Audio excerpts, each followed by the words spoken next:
wanted to show them something that wasn't an illusion.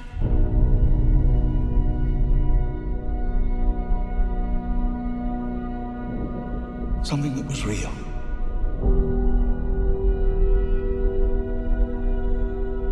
Something that they could see and touch.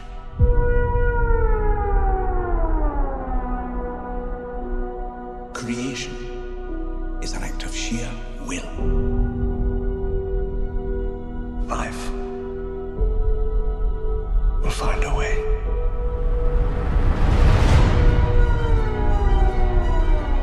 We can't keep her here forever. They find her, we're never gonna see her again. We gotta protect her, that's our job. Humans and dinosaurs can't coexist. We created an ecological disaster.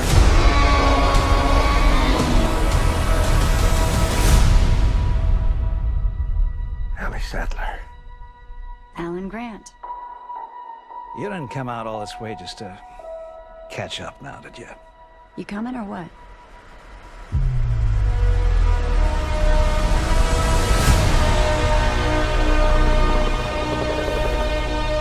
We're racing toward the extinction of our species. We not only lack dominion over nature, we're subordinate to it.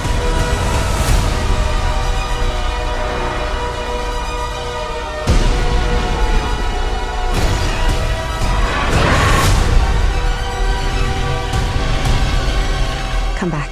I always come back.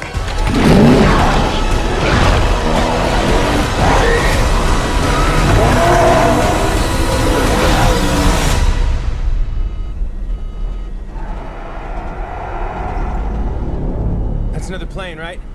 Not exactly.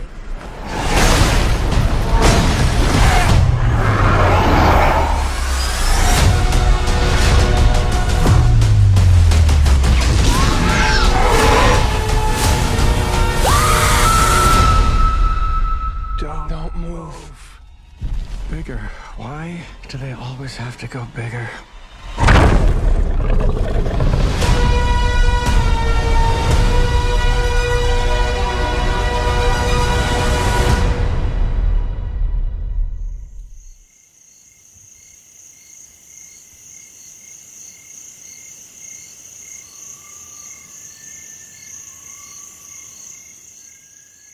How are we doing, Tony? Excellent. How are you?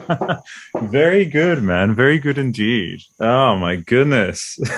It's crazy. It's only 88 days. I mean, it's 88 days still, but it's so electric, the hype. Am I right? Come on. I've been following a lot of the trailers and such, and I'm trying to do the media blockout thing. Yeah. Just because I don't want to ruin anything. No, I know. I get it, man. Am I excited? Yes. And I have to say that I was a little disappointed of some of the stuff that happened in the last movie. So I'm hoping it kind of makes up for it a little bit in this one, judging by what I have seen in regard to the trailers and whatnot. But I am looking forward to it. I'd like to see how they bring it full circle. For sure, man. We'll do some housekeeping. So did you want to go just, I'm totally cool if you want to just do audio, or if you want to add some video, it's up to you. Either one. Doesn't matter to me. Okay. If you, because I think video could be cool. I reckon. I think that would be nice. Okay. I mean, you can see my nerd cave back here. Oh my I don't know God. how well you can see it, but you would do us a great honor. You do us a great honor to share it with the show for sure. So I think there should be a button that just says start video in the bottom left for you. Yes. Yes, go for it, buddy. There you go, man. And welcome to Australia. Welcome to Wisconsin. Oh, rad, man. Okay, can I just start off, and I hope I don't come across eye-rolly. So you, Wisconsin, man, and you obviously probably grew up there and stuff, right? Yes. Oh, man. So can I just share, I don't know if you've had many Australians share this with you, but again, because we grew up looking up to Daddy America kind of thing, okay. And that's the thing is where we were raised on so much of that media. And there was even a while because I was in Italy and I was watching satellite TV and my accent was either Italian or then just like this. People were like, "Are you from America?" Because I watch so much American TV. I still don't have the fucking thickest Australian accent. I don't have that. And just the notion. I have another friend from Wisconsin. We do the Fable podcast together. She's great. Her name's Kelly, and I just like that whole region. Is just like that's exactly where I would have loved to grow up. Like it's just this weird sense of like kinship, but from afar, like from oceans away. But oh man, I'm so envious. Like that's so rad that you're from. Oh my god, just starting at a baseline. Oh, okay. Now, obviously, we got to talk about this atmospheric. Dude, you have to follow the cables on the roof to get. So then you pump the primer. Okay, those 3 cables. You gotta, Okay. I just love that it does evoke the bunker a little bit, Oh yeah. I mean, I do have the lights off right now. I can turn the lights on if you'd like, but there's a lot of back glare. So please leave them off because it is extremely. Okay. We're gonna have in the edit. I'll be adding like a bit of. I love getting crazy with like zoom masks and atmosphere. So I'll be like, okay, there's relaxing ambience videos for Jurassic Park. Oh yeah, yes. I love them. I did come full circle because I was like, initially, wouldn't that be like terrifying? But it's like, no. I just imagine being on Nublar and like in a super protected bunker, and like maybe I've lived there on site for a while, and I'm just not scared. Like it's just those people who live on safaris and they just like fall asleep to the sounds of like lions and stuff. But man. With all of that said, man, welcome to the Jurassic podcast. Thank you. Very, very stoked to have you. So, how would you like me to call you? You have a few monikers. You can just say Tony. That's fine. Tony's Tony, okay if you're all right with that. Tony, how does the day find you today? Not bad. It's been a busy day. Running around, getting some stuff done around the house. But that's rad. Not bad. It's Saturday here. So I luckily didn't have to work today, but that doesn't mean there isn't work to be done. So that's very almost sagely of you to say. I dig that. Well, also another thing, for sure, something I do on the Avatar podcast as well. That's what we do with the network. It's just because it's just nonprofit. We just love connecting community and creators. My whole idea is to get you just tell me who you'd like to speak to from the team, and I literally just like not spam them, but I just respectfully see if they want to have a chat, and then I'll bring Tony together with Michael Giacchino or concept artists and just have a Zoom call and just like that's kind of what the whole network's about. So for sure. But over on the Avatar podcast, whatever like guest I have, I'm like, okay, where can I place you in universe? So to me, you look like a sort of post Fallen Kingdom mercenary. with the head wrap thing. Okay. I could definitely see you like just off camera. You've got sort of the Muldoon shotgun. You've got like a whole belt, like basically, and you're in a bunker too. So it really evokes like, okay, Fallen Kingdom has happened. It's been a couple of years, and it's like you're just one of the smart ones who knew this was coming, was reading all the blogs. Like, is the in-universe Tony like? Do you vibe with any of that? As much as I would like to say that I could compete on that level of badass, I can't confirm or deny that I would be able to hold up with some of those people. Okay. All right. Well, that's definitely the vibe I get, man. And I guess for me, it would be, I don't know, man, where would be safe? Like I'm in a skyscraper, fucking, who knows? Quetzalcoatlus is like, I'd like a snack. And it's like, I have to stay away from windows. You know what I mean? Let's use that as a segue, man. I mean, when we were kids, I think we'll see about generations because some people you see pretty ageless. You're taking care of yourself. Don't know if you go as far back as the 90s. Is that kind of? I was born in 84. Fucking A. All right, 88. All right. So let's riff, man. So I guess when we were kids, like playing on the oval or in the sandpit or whatever, we were talking about like. Because we did that as kids. We would play as though there were dinosaurs around, and we would like run into the woods and that's like. But basically, we know about the setting of Dominion like 30 years ago because that's what we did as kids. It's like, there's a raptor behind that fridge. There's a raptor in the garage. Like that's happening now. In 88 grab that days. stick and chase down the dinosaur. That use it as a gun. Chase it down. You're calling out, you're yelling to your friends, hey, look out, go get it, like whatever, that kind of stuff. You play the make-believe game with that. and you just get yourself sucked in that type of environment. Exactly, dude. And so kind of want to throw that to you. It's like, okay, so we're 88 days from just actually seeing that, because we've been on islands, secluded islands, which, you know, the kids, like, they can pretend, but they can't directly relate to. That one glimpse we got in Lost World of like, and that was actually nightmare material for me, is like, I just look outside the window and there's the T-Rex. Like, a lot of people don't like that ending. I love the Sorna, like the San Diego. Man, like, that is trippy. Oh, geez, you know. The thought of that is terrifying. Don't get me wrong. Yeah. I look at it as a different, the stuff that interested me about that book was almost the complete opposite of that, or that movie, excuse me. The idea of nature taking everything back. Okay. That's my favorite part of that movie. That's my favorite part of the third movie. My favorite part of Jurassic World and Fallen Kingdom is when they go back to the parks after and the breeding areas after they've been destroyed, and they explore those ruins and seeing how the world is taking it back, and just that atmosphere and that hauntingness that's to me, that's my favorite part of the whole franchise. Well, like, everybody loves the dinosaurs. Everybody loves, oh, it's dinosaurs. Well, to me, it's more about the islands and the way that it's come back from, has brought itself back. And so you're back at this natural level after something that humans have created and destroyed. So the atmosphere is kind of haunting, and that's what I like about this. Well, it's the thesis statement. You could put any other monster in there. The dinosaurs obviously help it because it's dinosaurs. Who doesn't love the dinosaurs? But I just love that environment and atmosphere of it. I love that nuanced take, and I think that's going to segue us later into talking about this game, this game which we've all daydreamed about. But I want to back you up with that, and I want to say, like, I don't know if they've been really finger on the pulse, like checking the Reddit or whatever, with because I love that you're part of the community in that way, where you sort of like, you're engaged in that way. And I can't get over the Wisconsin, can't get over the poster. I'm actually getting a shirt coming soon with that exact just that logo, that simple classic. Well, and this is that logo is the actual first release logo. They came out with a different color scheme for it when it after like 6 months in the repeat.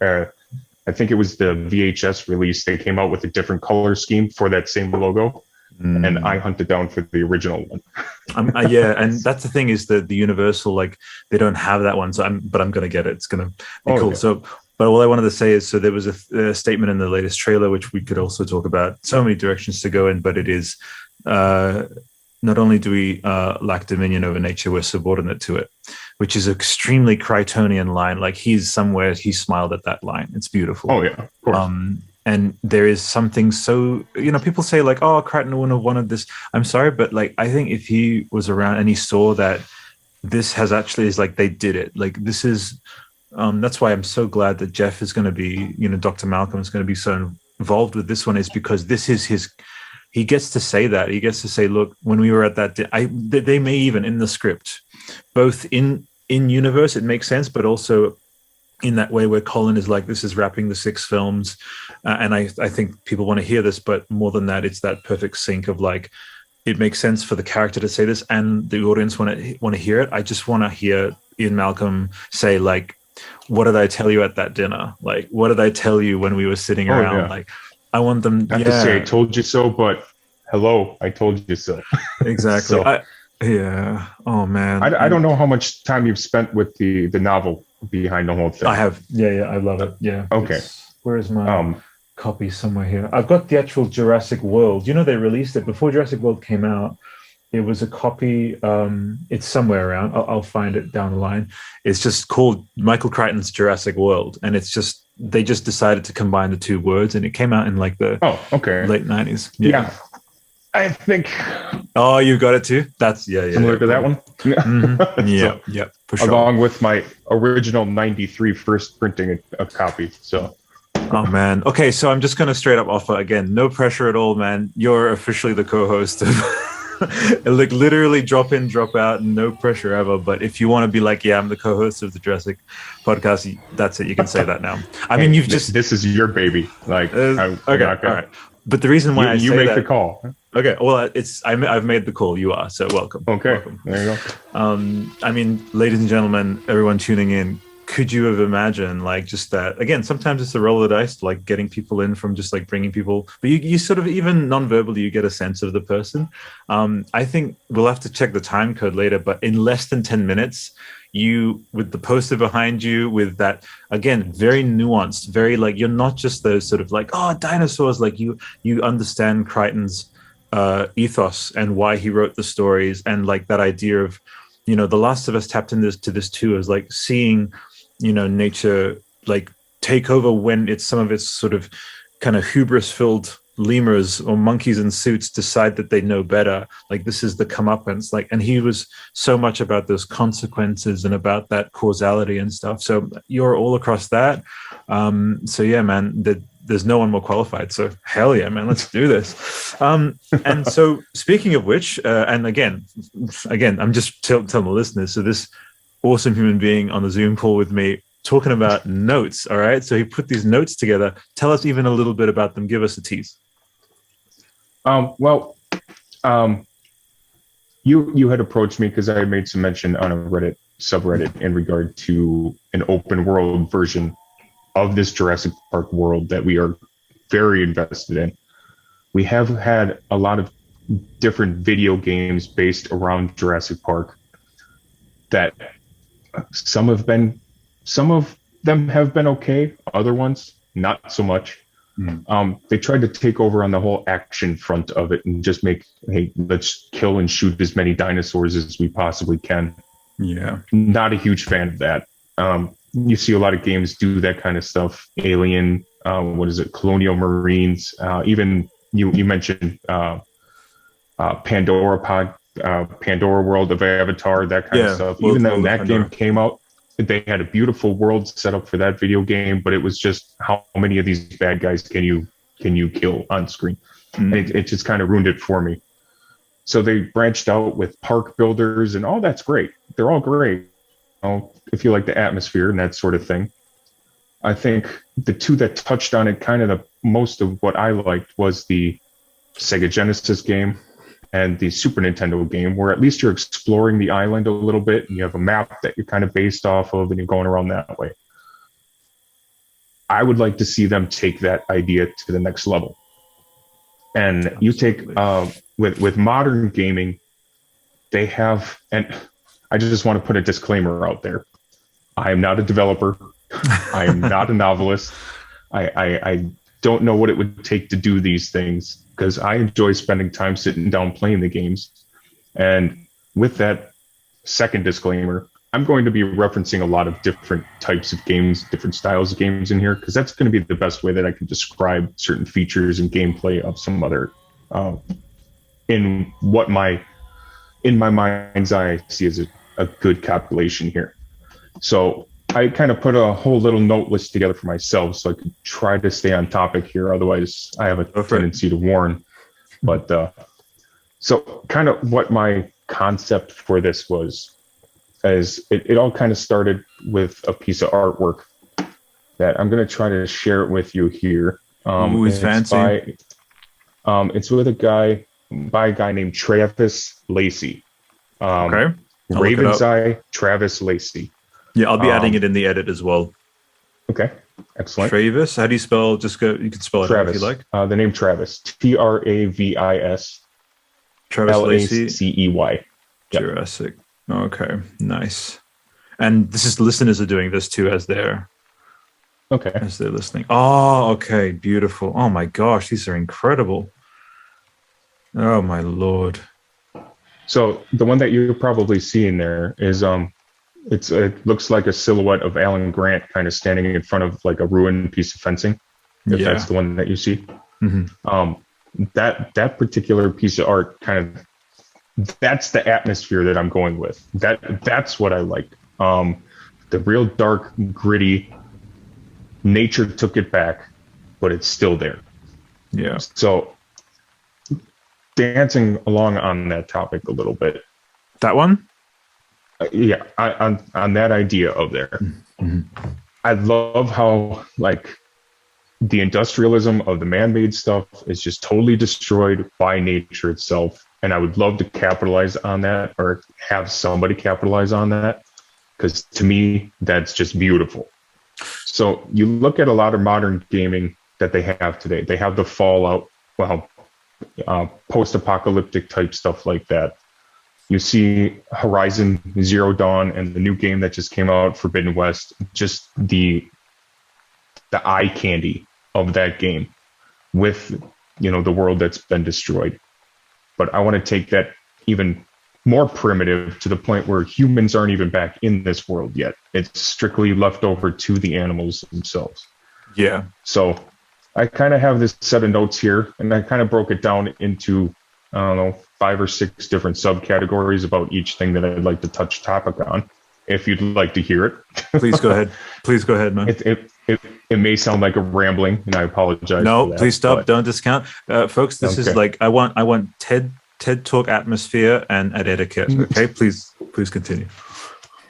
So I'm going to open this up here we're talking open world. So one of the most important parts of that is going to be the map. All right, the map, the world that you're playing in. Now, in this, I feel like Isla Sorna should be the home base for all of this. We've seen Nublar from the first world. It's very hard-angled, very rigid. Hey, this is supposed to be more of just a resort type thing. But if you think about it in relationship to what we're looking for that type of thing, Sorna has almost a perfect layout of an island for it. It also has, and you can see these from the other movies, or from movie 2 and 3, that it's almost separated into 2 different biomes. Mm. So in Jurassic Park, The Lost World, you see that it's more coniferous forest, kind of redwoods that you would see on the coast of California if you're from the U.S. or know anything about the U.S. The other half is more like tropical jungle, based out of Hawaii or South America and that sort of thing. So you have a bevy of stuff there that you could use just on that note. And there's a river section that kind of splits it right through it. If you look at the movie canon map of Jurassic Park: The Lost World, which I do have a picture of that. For sure, I'll bring it up here. And again, in the edit, I'll be adding. You can even send me all of your assets. I'll add them into the video for you. Yeah, sounds good. On that map, you see several different rivers, but there seems to be like one major river that kind of separates the 2 halves of the island. Yeah. So in looking at that, that to me is almost a perfect way to kind of separate those biomes and kind of separate it in different regions for all that. Yep, that's it correctly. Yep. Mm-hmm. So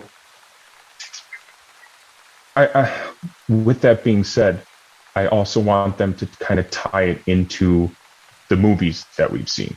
Mm. So we know that there have been several things in these movies that we can actually have in said map.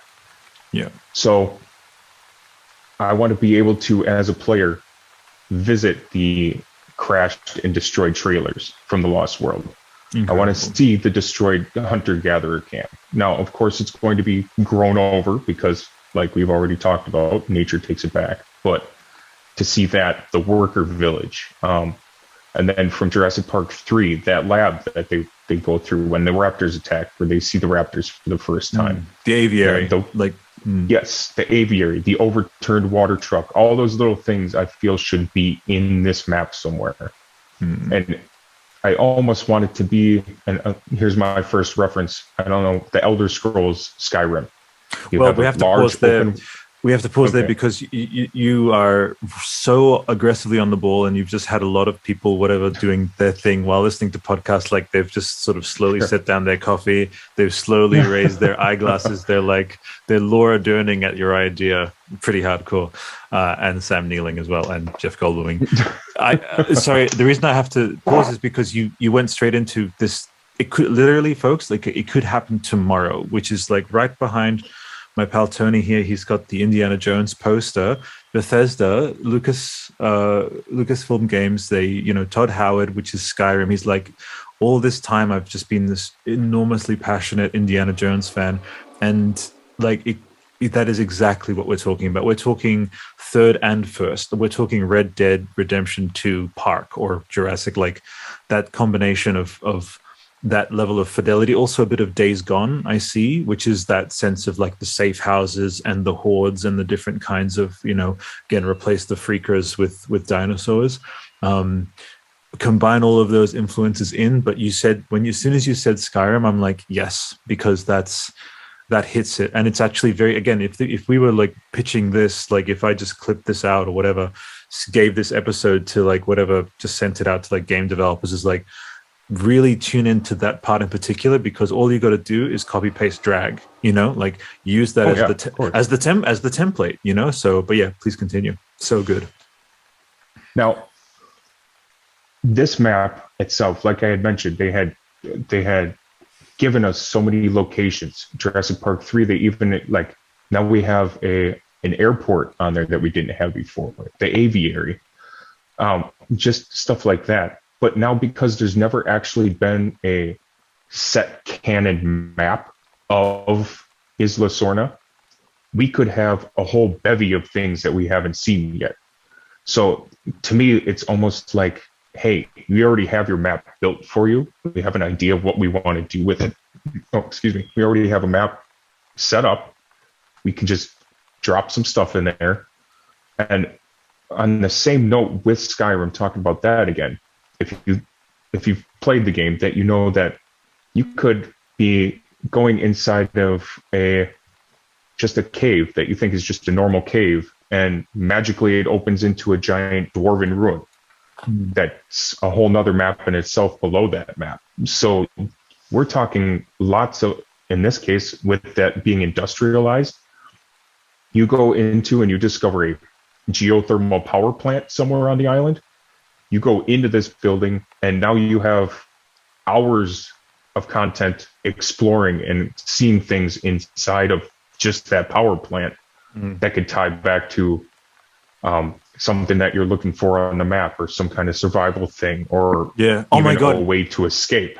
So yeah, then suddenly you go from this overworld into, you know, Elden Ring players are experiencing this. It's just you have these big broad areas, and then down it becomes almost survival horror. It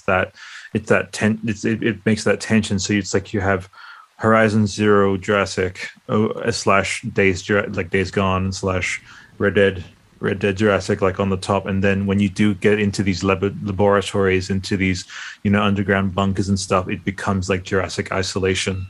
You know, it just, yes, and because exactly. a lot of creatures, I think, would have made, a lot of the animals would have made their sort of hunting dens there, and it becomes this tense thing of like risk reward of like, I want to, you know, discover, like, again, collectibles, or more than that. I think it would really benefit from like putting that lore together a little bit, teensy bit, from Jurassic Survivor, or sorry, like that old PlayStation 1 game. Was it Survivor? Was that it? Yeah, it was Jurassic Survivor. Yeah, Jurassic Park Survivor. Yeah, Survivor had it, and then I think there was a hint of some of that in that unreleased Trespasser game.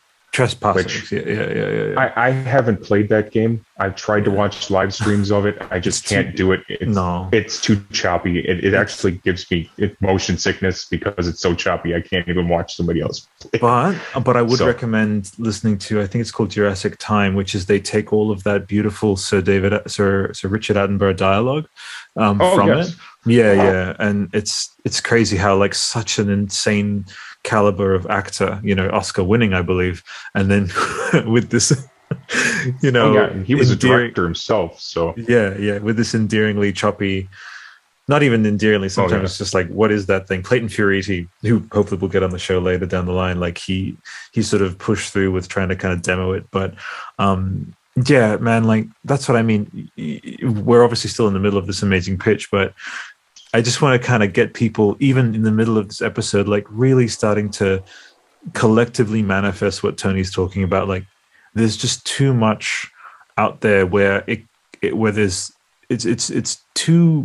makes too much sense for it either not to already be something or to already be right now in development. And I really think, especially with they're paving this way towards this future of like the world being reclaimed, which is like, it's like they've been listening into, you know, they're making your version, like going forward after Dominion, man, like that's Tony's version. That's what you and I both, again, going back to when we were kids, like that idea of dinosaurs everywhere, but things getting overgrown and taken over, and then we're really on the back foot. You know, this isn't like, that atmosphere of they've taken over, which is absolutely what was always going to happen as soon as they did that first embryo, as soon as they brought that first dinosaur back. You know, the self-replication, you know, spontaneously changing sex, like it's very that's no wonder Jaffa and Silva are involved, because they did a similar thing with Planet of the Apes. Like from that first moment the ALZ thing was created, like the first ape, and then it just snowballed into, you know, Planet of the Apes. So it's going to be like Planet of the Dinosaurs in that way. But for the purposes of this, I agree. Like Sorna, it's a self-contained map. It works so well for just like, that's a natural bounds of the, and especially new gen, like they could render that photoreal. Like I'll cut now to that footage I sent.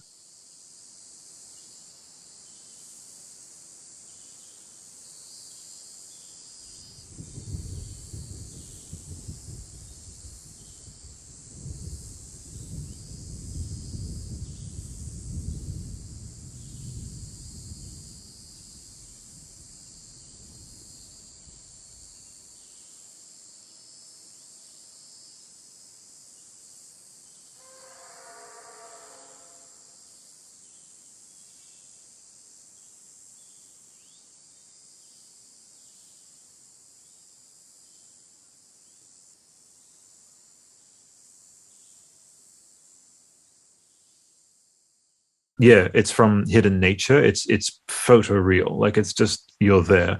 So I mean, that's from Nublar, but so for the people who just saw this in the edit, like I mean, that's exactly what I think will just produce that sense of like overwhelmed. Like the same thing. People were very like, and it can be done. Jedi Fallen Order. People were like, oh, it's this licensed thing and it's EA and da da da. But Jedi Fallen Order, beautiful. It's incredible. I think I'm on my third playthrough of that one, even. So the environments of that are fantastic. Absolutely, and it can be done. But yeah, please continue. It's just great stuff, man. And you were talking about the cloning and the gening and stuff, and kind of segues me into the next little part here that I wanted to bring up. One thing I think that would be interesting to add to this map would be to have a hidden laboratory on this island that is still operating. Now, back before Fallen Kingdom came out, they came out with the media website, that Dinosaur Protection Group.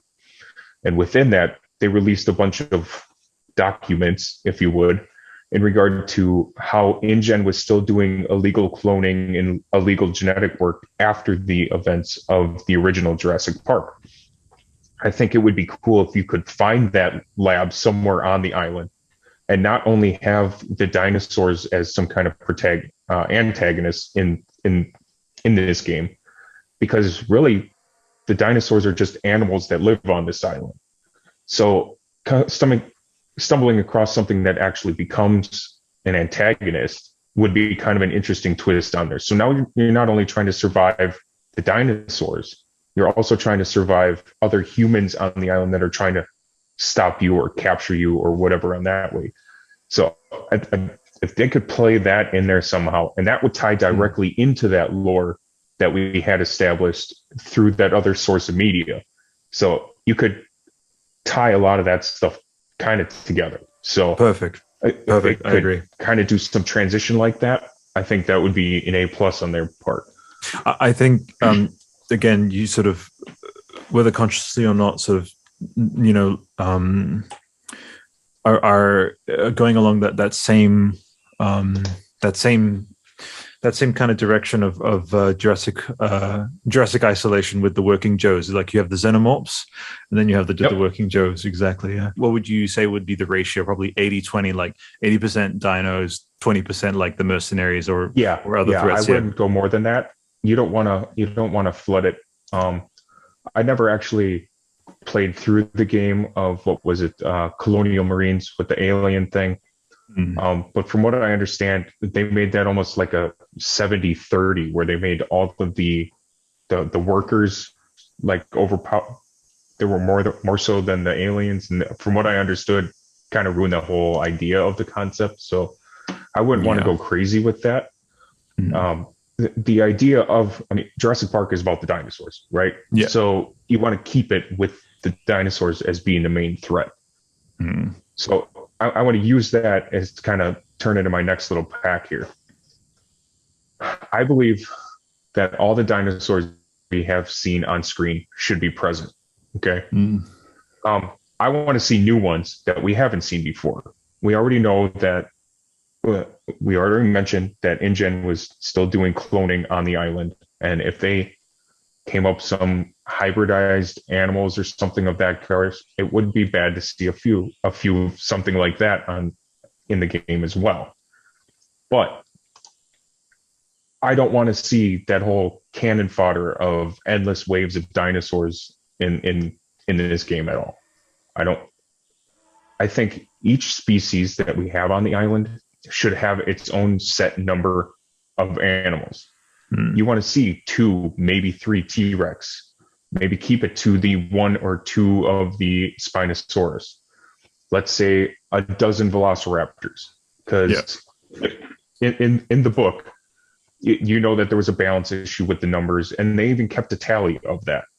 So with that, I want to make it so the dinosaurs can be killed, but have that be detrimental to the gameplay. Meaning it gives you a separate ending depending on how many dinosaurs were killed or how many of them you had trapped in the environment and that sort of thing. And you could almost have a tally in a submenu somewhere, like you've seen in some games on how they have like enemies killed, how many headshots, et cetera, something like that. Like how many of the dinosaurs you've encountered, how many are still alive after your completion and that sort of thing.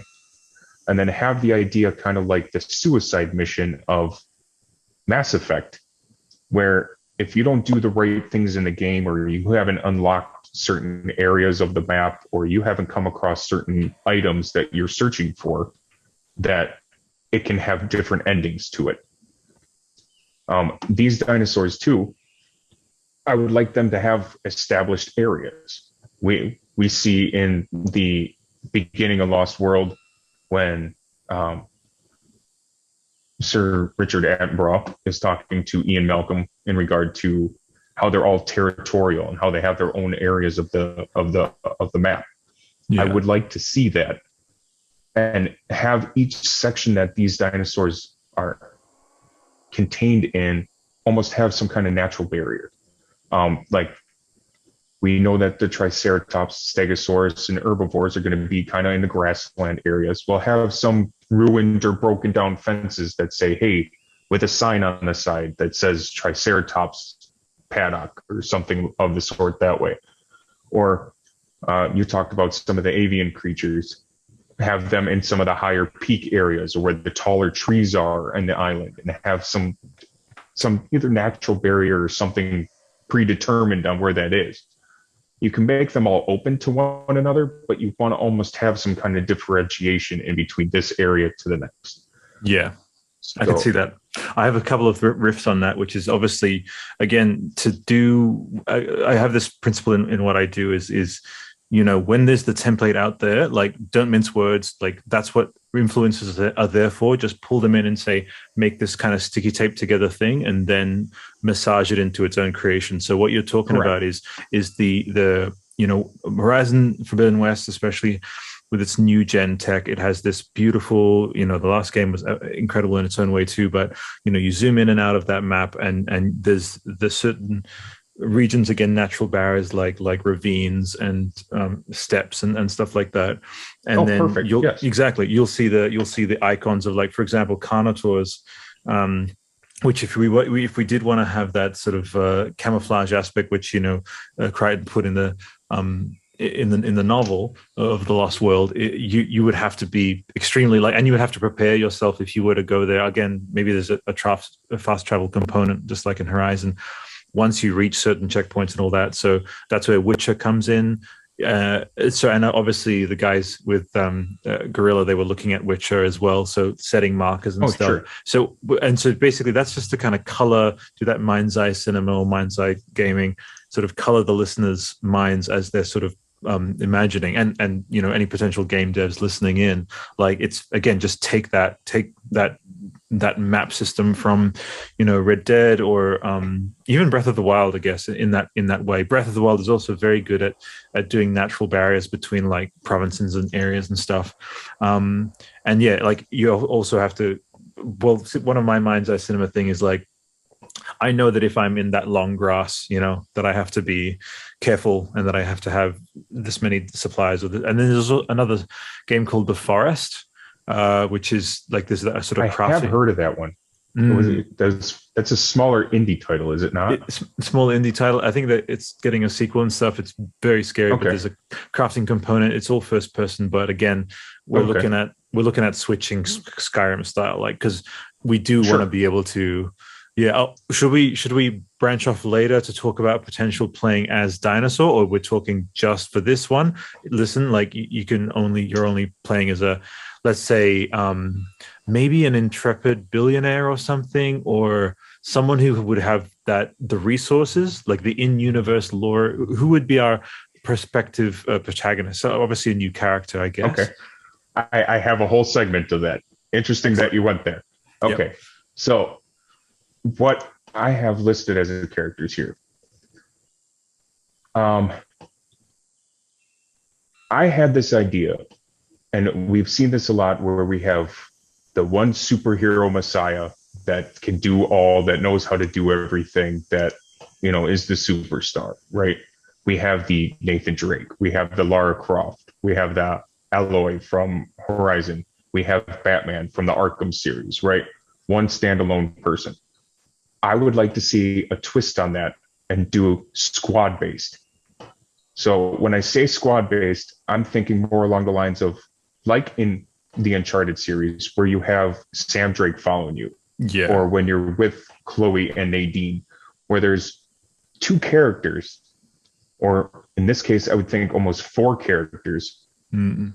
By doing that, I think you open up the opportunity to have a lot more interaction with puzzles. Mm-hmm.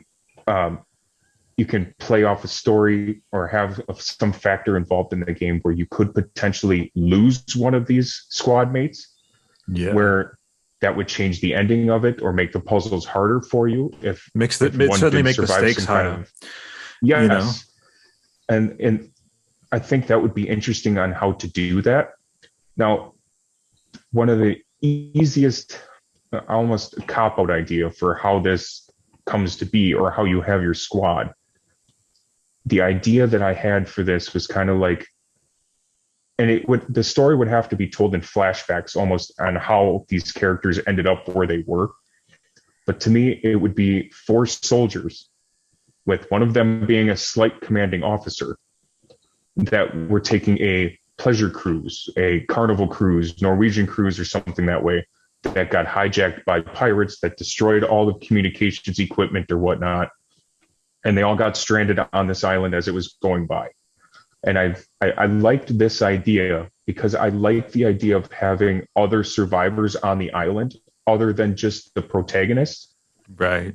So they can be there to give you side quests. And, hey, I've already explored this area and I saw this gizmo in this building that I think would be great for communications, or hey, I saw a weapons locker in there, but it was locked. I couldn't get into it. Maybe you guys can go get the weapons that we need out of there. Or this guy's running out of food, or we need fuel or something, just other little small survivor camps that are all over the map. Again, I like how I'm coming in. You're the sort of the main text, and I come in with these sort of hopefully additive annotations. So again, folks, for people who have played Red Dead Redemption 2, which is increasingly sounding like, a really great predominant template for this prospective hypothetical title, is they have pretty early on in Red Dead. It's not that much of a spoiler, but you do basically set up camp, right, with your fellow outlaws, and they're all extremely well voice acted. They're all extremely like well fleshed out, developed characters that you can, at home camp, you can peel off and have conversations with them. You can look around their sort of living space and pick up like a photo of their partner or whatever, turn it around, find like hidden diaries and stuff, which would again do wonders for that sort of sense of immersion. For example, in this team you could have a Dieter-like character who you kind of sense that they're sort of not in it fully with it, like they're sort of lackadaisical or laissez-faire, like they don't really sitting with the gravity of it, or they're kind of arrogant or whatever. So I love that idea of having this kind of cast of characters that isn't, it takes the focus away from that sort of stereotypical, Messiah like is dropped on the island and just is alone or anything. And again, even Horizon Forbidden West, like she has like a cadre of like people, but specifically Red Dead, like when I just said that, I'm certain a lot of people sort of perked up and were like, you mean it'll just be like the Lost World where they do set up camp and they have the trailer and stuff? Imagine for me, when I was a kid, I would sort of imagine, fantasize or whatever, like daydream about like that, because that trailer in the Lost World, like that is, who hasn't like you like close their eyes and imagine like being in a first person or third person photoreal game and just being able to go into that trailer, like look at all the sort of like scientific like stuff around like the and just like and all the consoles that you could sit, like Fallout, for example, Fallout 76, and right. They have these things where you can log into terminals and just read logs and read research, and Horizon does that well as too, is totally optional, but you come across it and it just contextualizes the journey more, maybe people's private journals and stuff. What era were you looking at? Modern 2020s, or would you want to do a 1990s like period? I think for the setting to be right, for all this to work appropriately, it would have to be like late 90s, I think early 2000 period. Perfect. I think this would be kind of before the opening of what Jurassic World would be. So people have heard rumors about this place or whatever, but nobody's actually set foot there. They know about the San Diego incident and that sort of thing, but it's kind of been brushed under the rug now. It happened. Now it's kind of done. Yeah. But it would, there hasn't been a whole lot of lore following the events of Jurassic Park 3. So I think it would take place after that. So we have some of the stuff that's been established in that movie timeline on the island as well. Mm-hmm. So with that, you were talking about doing it in the terminals and seeing paperwork and stuff. And that leads me back to the idea of, the idea I had in my mind for this section of it was kind of in Doom 3, if you remember correctly, where you're trying to piece together a lore of an empty science facility. And you're going, like you were talking about, you go into these old antiquated computer terminals and you find all of these old medical journals and that sort of thing laying around on desks, and you're tearing off the old ribbon paper off of the old printers and stuff and trying to make sense of what's in these old technologies. As you wander around the world, it almost like Uncharted aha moments, where you walk up on something and you see a big mural on the wall and there's a hey, look here type thing, and you hit a button and it zooms in on that thing that you're looking at. And then you don't want to make it too much like Uncharted, but in that case where he's jotting it down in a notebook so he remembers his sort of thing, I don't see that happening in this game. But for something like that, where it's just look at this to a thing, and it helps turn into a mini cinematic where he kind of talks about it, or they're discussing it as a group, and just to kind of like help push the story along a little bit, and to get the lore without doing these large exposition dumps on you about the science behind a lot of it. You can get the gist of what's happened there and you're going to be exploring this anyway, right? You're going to be looking for supplies. You're going to be looking for weaponry, ammunition, that sort of thing. and you're going to be coming across this stuff as you're exploring anyway. Might as well make use of it so it doesn't get lost. And just without having to do the good old fashioned screen crawler. Yeah. Hey, you got an email, type, open up a different menu and sit and read through that. It kind of takes you out of the atmosphere a little bit when you're just reading through menus of screen and, books a la Skyrim and that kind of thing. Right. So I think more of an interaction type story like that, I think would be a little bit more helpful. Well, speaking of interaction, and then that's the adjacent topic there is story, because it's like that's how a story would develop, is through all of this interactions with the world. Is I'm thinking about premises for, and there's always like, oh, it was, you sort of have that sort of handful of like, why would they go to the island kind of thing. But for me, especially, again, as you said, after the San Diego, after, it's so suitable what we're talking about like people who see this coming and stuff. I could really imagine, actually Legendary are doing really well with this, with the Monsterverse, is like they, with the sort of ancillary materials around like Godzilla versus Kong and stuff, like they're building that out into, I'd love to see like a Jurassic Alien Infiltrator did this pretty well with leading up to I think it was like the Fire Team or whatever. It's like multiplayer thing, but I love the idea of a book leading into this game.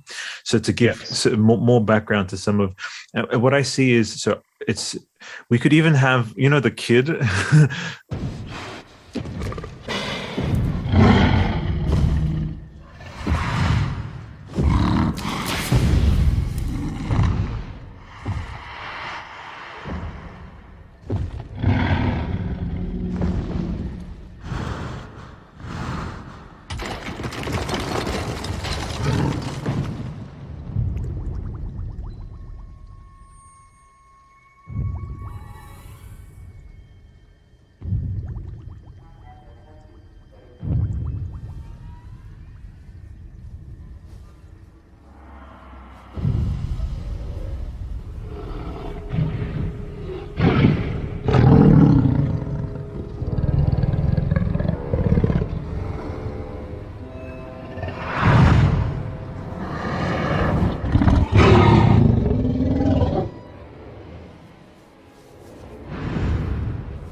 There's a dinosaur in our backyard.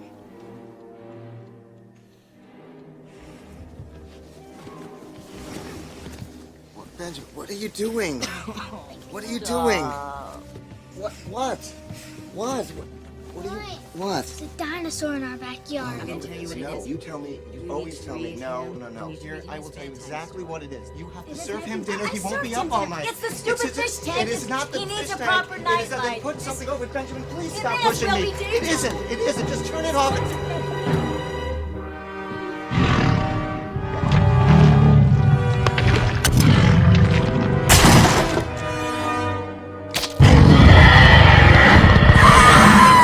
Maybe, I don't know, maybe if not that exact kid, but someone who saw that T-Rex or something. It's like, I saw it, like I was there, mom, like who is right. or maybe like a 17 or whatever, and he, I don't know, like, or sees it on the news or whatever, and just, it's like a private obsession, which would lean into the sort of Sorna sort of stuff with Jurassic 3, where it's the Kirby's, and that was actually, some people blast that film, but I love the idea of like these people being so desperate and so determined to like see their child again, that they fake it and everything, and they put this, like, obviously it has disastrous consequences, but I would love the idea, because then you're immediately empathetic with them, which is important for, like, establishing character. Let's say a young woman who is like, I don't know, man, that fucking T-Rex, he tore up that that town. Like we see David Kep, unlucky bastard. yeah. Like we saw what yeah, happened. So, but that, again, that's just cutting. Who knows how long she rampaged for, that poor Rex, wondering who she is, but she probably grabbed a few or like stomped on a few or whatever. And if we know anything from it, it's again, opening scene, Last of Us did this perfectly. I hope I'm not spoiling The Last of Us, right? But at this, have you played The Last of Us? I have not played The Last of Us. All right. Well, I'll be very careful. But needless to say, yeah, what you need to do. That's okay. So essentially, the beginning of The Last of Us, I won't even say specific incident, but it basically explains how there's that whole cordyceps virus stuff. Like it kind of looks at when that began, and it's sort of a scene where it's all happening. So what I could see is this game opening, like the opening of this game would be San Diego, like photoreal. Again, we're looking at Last of Us 3 level graphics, like new gen, like 2026, 2025 or whatever. Like they've really settled into new gen. They can do photoreal stuff, pulling same assets from ILM. Phil Tippett's on board for dinosaur animation. And it's basically the San Diego prologue. And we see our protagonist, young woman or whoever, who sees their relative like destroyed, like eaten or killed by this dinosaur or by this incident.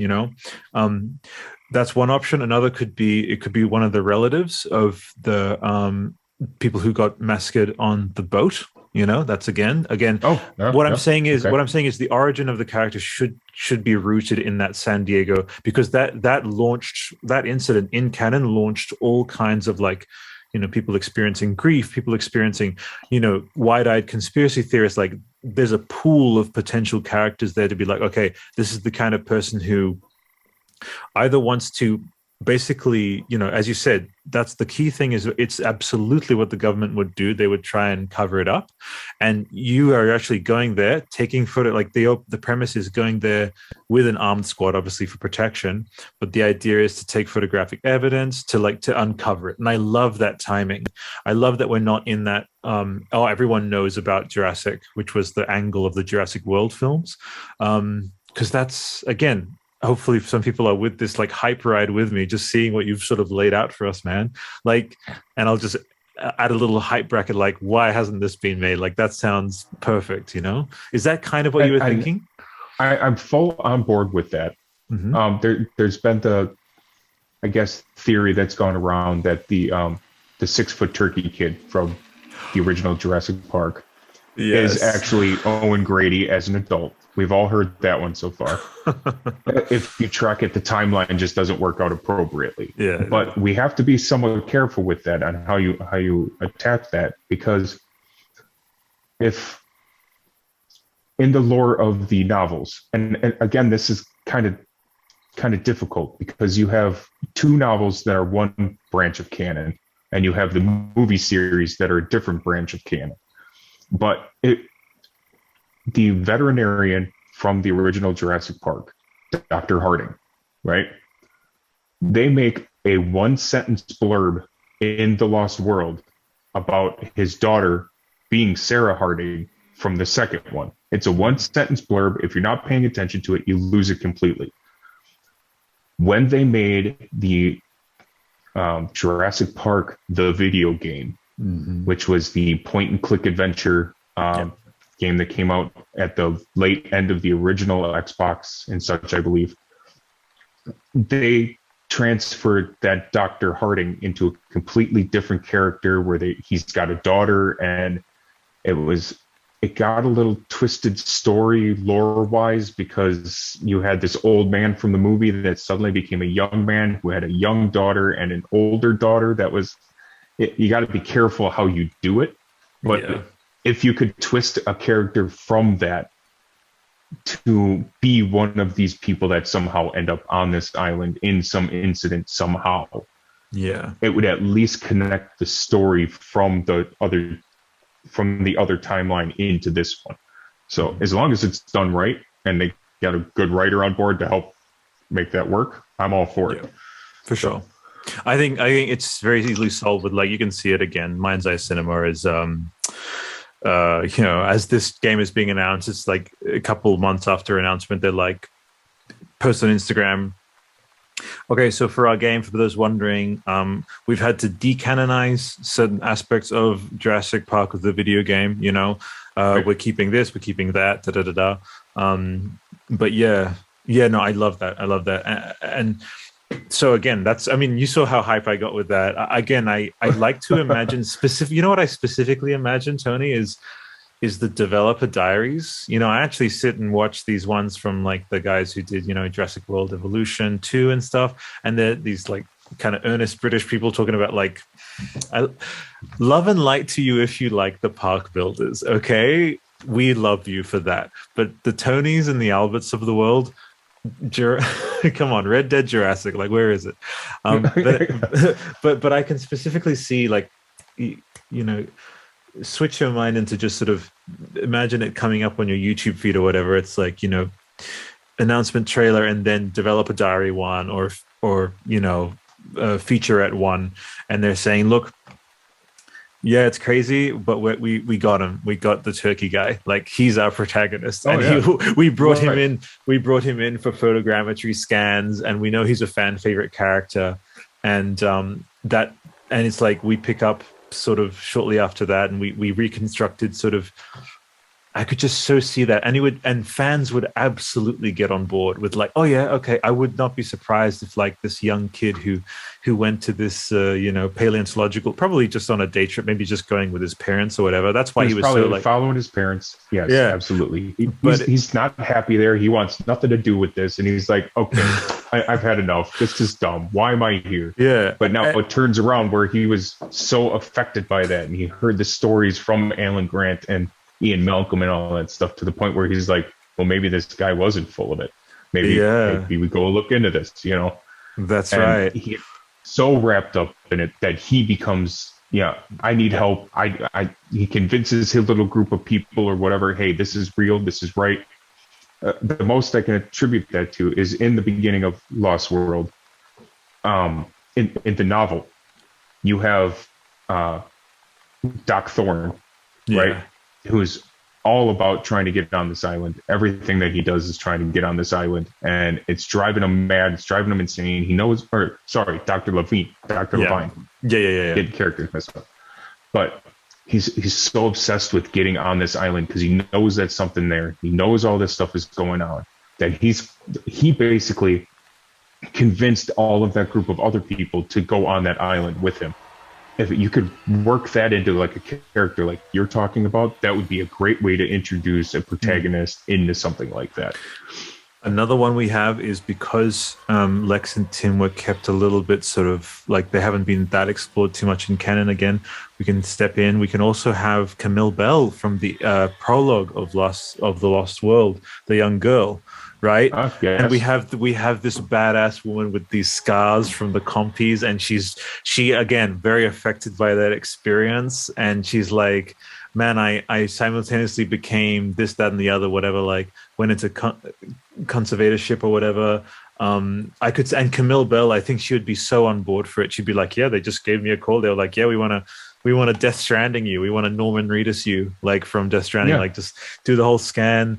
Here's the, we have on our sister podcast, the God of War podcast, the actress who plays Freya. It's that BAFTA winning game, and Danielle Basutti, and she had to do the whole, scans and stuff, and I can so see again another thing that I sort of imagine is like the behind the scenes, just like with Last of Us, of they're all wearing the gray pajamas and stuff, right? Oh yeah, with the dots all over their face. With the dots all over, yeah. Uncharted was one of the first groups or one of the first games to start developing under that premise with the motion capture.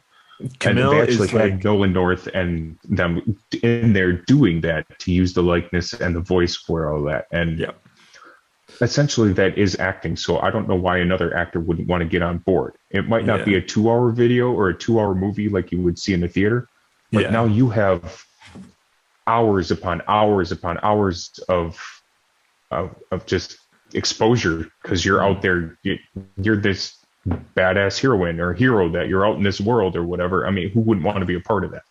Totally. I love that. And so, basically there is what we're saying, folks, and I know we're still in the middle of the pitch, but it's all this annotated kind of organic amorphous thing that we're just sort of developing. There are so many very like, because that's the main hurdle, man, is again the huge hurdle is the pitch getting through, and and the execs, they just want that knowledge that it'll work. And all I gotta say is, you got, Turkey Kid, he's a lock. Camille, who would just be so up for it. I can so see her being, we have Frey, the actress, I can't remember what her name is, but she's the main protagonist of Forspoken, which is coming out. And she's so excited about the modern tech, and she's being replicated one for one. And that's another open world thing. And again, I could see a featurette being like, yeah, I'm the girl from the Lost World, and what happened to that girl, Kelly Malcolm. Oh my God, Kelly Malcolm would be fucking incredible. That would be incredible to get her back. Now, and I mean, that would be the perfect. They don't touch on it enough in the trailer for Dominion. I know they featured another a character that looks like it could be her as an adult, but the timeline doesn't match up to me with that. That's okay. And they haven't come right out and said that this is who this character is. So I don't know if it's just another I don't want to say throwaway character, but another interjected character that they added for sense of story. Yeah. But to me, if you could somehow utilize Kelly as Vanessa Lee Chester, she would be. Imagine again. There's an announcement tomorrow. It's like we're doing this open world thing, inspired by our friends at Guerrilla, inspired by our friends at Naughty Dog. Vanessa is absolutely on board. She can't wait. And imagine if it's like maybe the kids of Jurassic Park are all in their mid-30s now, and it's like Kelly, right? And you talk about this squad going over. Imagine imagine if it's Kelly, it's Camille, and it's Tim and Lex. Like that's right? With a couple. I mean, in my mind's eye, I would think that they would be as opposed to going back as they possibly could. I know. But it would be a good way to keep those characters in the franchise, and keep them in the world, other than just having a cameo here and there. Yeah. And Sigourney, Sigourney went back to confront her fears. So that's another. Correct. Yep. But I guess the timeline would work out if we keep the games set in the time of the 90s. That's what I mean. If we're talking about a game like set after Jurassic, after Fallen Kingdom or Dominion or something, it might not work out using them. But if you keep that in the 90s, where they're all in their late teens, early 20s, it could almost pan out all right. So, yeah. That's interesting. You're right, because I'm conflicted, because it's like to have them in their 30s would be interesting. But we would be talking about that sort of Dominion era if we're following the timeline. Interesting. Oh, okay. See, now that's another thing we would, but it's been brought to the table. It's interesting. Yes. And you could also, again, we're just talking about, this is all hypothetical, but before, as in the early into your pitch, you were talking about Sorna, and I was like, in the back of my mind, I was like, Sorna is amazing. Again, I could easily see, for example, Jedi Fallen Order 2 was announced. There's no confirmation that it'll be a direct sequel, though, and I could easily see it being like, well, this was a prequel era one. Well, the next one's going to be a sequel era or whatever, Sure. And what I would love to see is like, we're talking like, why.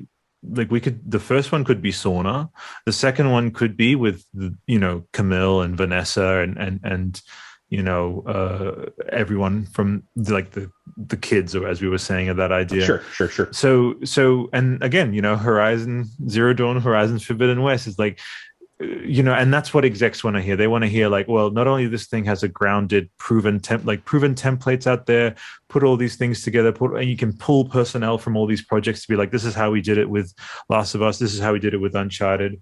Don't make it hard on yourself. Like, it's already there. Right. The work is already done. Right. And I know that that's what Stig Asmussen did with Jedi Fallen Order. He said, well, I'm Love and Light, Stig, he developed God of War 3. His co-worker was Cory Barlog. He basically looked at God of War. And I actually have that as a premise now, and I also do, the Star Wars and the God of War podcast. And to see to see Stig basically just take God of War. Like that is he's doing what you and I are just talking about now. He was like, I want to develop a really, really good Star Wars game. My brother Cory Barlog just won BAFTAs for his God of War game. I'm gonna look at it. We're close. We can talk. We can riff about what you guys used. The angles are similar. The idea of choosing the realms. It's like, well, in God of War you go to the realm room. In Jedi Fallen Order you go to your ship, the Mantis, right? And with this, if you want, again, it would just be you'd have to decide. Okay, I'll just throw it to you. For me, it's inextricable. The idea of the open world, like I think we pretty like I don't think we can move on that. I don't want the sort of Uncharted / Last of Us Golden Path version. I really do want that Horizon sort of map. I agree. For you too? Yeah. Okay. Yes, I would want an open map that, and here's how.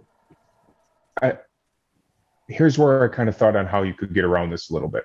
Yeah. Now we know we have on the map itself the river bisecting the two halves of the map, right? Mm-hmm. Well, this has been a human used world. Mm-hmm. There are going to be vehicles on said island, right? So you have a boat to traverse different points in the river. We can set up, or they could set up that we have vehicle garages on the sides of the river to go to this part or that part, some kind of tram if they have something. And we know the whole island was set up on geothermal power, right? So we still have electricity on this island if they can make that work. Now, if you were going to use vehicles, though, I wouldn't want it to be, unless you're using it as kind of a loading screen segue, if you would. You get in the car and then you kind of go to this region, or they drop off at this region or that region or this region. If you are physically going to be driving said vehicles, they need to either have a fuel mechanic and or a destruction mechanic. So it cannot be used indefinitely. No. And I think that would be one of those choose a consequence type scenarios that we talked about a little earlier, because as you drive said vehicle through certain parts of the park, it was mentioned in the book that they put the red stripe on the side of the Jeeps because for some reason the Triceratopses would not attack said Jeeps because of that red stripe. That doesn't mean the Pachycephalosauruses wouldn't, or the noise wouldn't attract a T-Rex or something along that line. So you would have to be so dangerous. Yeah, exactly. So you could do this to quick travel to areas, but it could be detrimental to do so, or it could use a resource to do so. Just imagine that.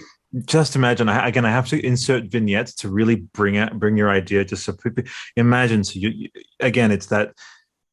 First of all, the Dolby Atmos, like you'll get all the same guys from Universal, like working on that sort of. You're standing in a field, and you can just, it's that feeling of being on Sorna, as you've heard from all the ambience thing. And then say, okay. The rustling of you preparing your pack, the rustling of like pushing the Jeep very gently and just being like, okay, just like Laura had to do and Muldoon was like, you can make it if you run kind of thing. Well, you can make it if you drive. It's like from here to that, and you have to plan these sort of bursts and you have a noise meter, maybe bottom right, to be like, this is, and then because imagine like you miscalculate and then you just hear that roar and it's like oh my god. And then the Spinosaurus, which is fully dynamic, like these things have their habitats, they're all with that AI, so like the Thunderjaws from like Horizon Forbidden West or whatever, like they have their territories. But like when something makes that, because the engine roar sounds like a dino roar, it sounds like a challenge, and so they'll obviously come hurtling for you. And then again, there's a detachment that comes from the park builder. People don't understand, like, to have a fully photoreal, like you're in a Jeep and a fucking T-Rex is gunning for you and your fuel meter is running out. Like, that's just, imagine all the Twitch moments that'll create of like, and then just being yoink, like fucking Eddie from Last of Us, from Lost World, like maybe like 50 feet from it. And I think a story critical moment would be like, well, we need to get here by this time. It's like, you don't have time to prepare. You have to get in that Jeep. and it's just this unscripted thing of like, and the John Williams score mounting and that tension, like just that idea. I can hear the music at that point too. That high string that as it comes in, and then all of a sudden it's that string coming down as the T-Rex is chasing them down the thing or something, like as you're bouncing around in your Jeep driving past. Oh my god! Now, or a squad of raptors. Okay. Oh, exactly. Now I'm 100% okay with having unlimited fuel. Make it electric vehicle, but you do that, then you have to have some kind of damage mechanic on it. So, or vice versa. You have to do one or the other. I wouldn't necessarily do both, but you could do one or the other, and you can have multiple vehicles. So if you choose to use the electric vehicle and take it through the T-Rex thing, the noise factor might not be a thing. But as you start to exit the other side of the Tyrannosaurus territory, the Stegosaurus might hear the whine of the electric engine, and they might be affected by that, and they might try to attack you or run away, causing a stampede or something. There's got to be a give and take with it, where you can use it, beautiful, but you have these different ideas on how it can be detrimental or helpful. Use the right tool for the job. Right. So absolutely. And now I have to add into the mix, I think Blair Witch did this pretty good. You know, the recent first person one is procedural content. And what I would love is the idea that when you log back in or whatever, it's like, I'm sorry, but that Stegosaurus herd has moved on. Like, this is actually why Dark Souls, those Dark Souls players, they don't pause because they know that it's like an enemy could rock up at any minute. I want that ever present threat of like, I am on an island of dinosaurs right now, and like, you know, their again, to marry and to really honor that Chaos series, like their patterns can't be predicted. Like, this AI is so well developed that it actually accurately conveys what Ian's talking about, with you know, with that sense that they like I think that's what you and I think in our way, Spielberg kind of strikes that perfect balance between wonder and terror, which is the name of the first episode of the podcast, Terror and Wonder. And I want that feeling all throughout of like, I shouldn't be here, and yet this is like, that's Hammond. He's like, he focused too much on the wonder, and the wonder is certainly there, but it is always paired with the terror, you know.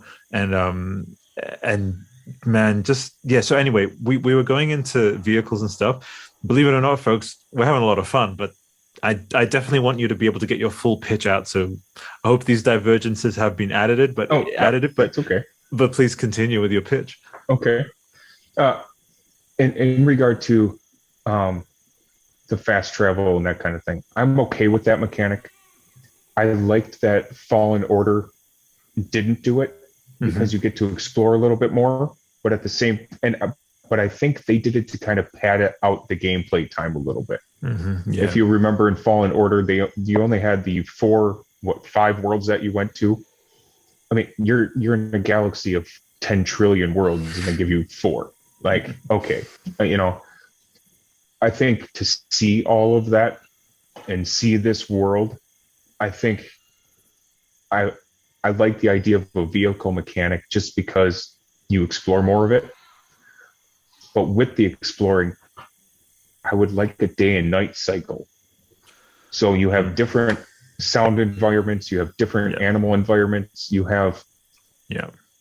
in my mind, I picture the scene from the original Jurassic Park where they're sitting in the tree and the brachiosaurs are singing at dusk and that sort of thing. Oh, yeah. I would love to see that play out in real time, like in a game, right? Let's say you climb one of the mountains to get to a radio tower at the top of one of the mountains. As you're sitting there, all of a sudden it changes from day to night. You have that ambiance, that attitude, that atmosphere where you're just sitting there watching these animals sing and interact in the valley below you.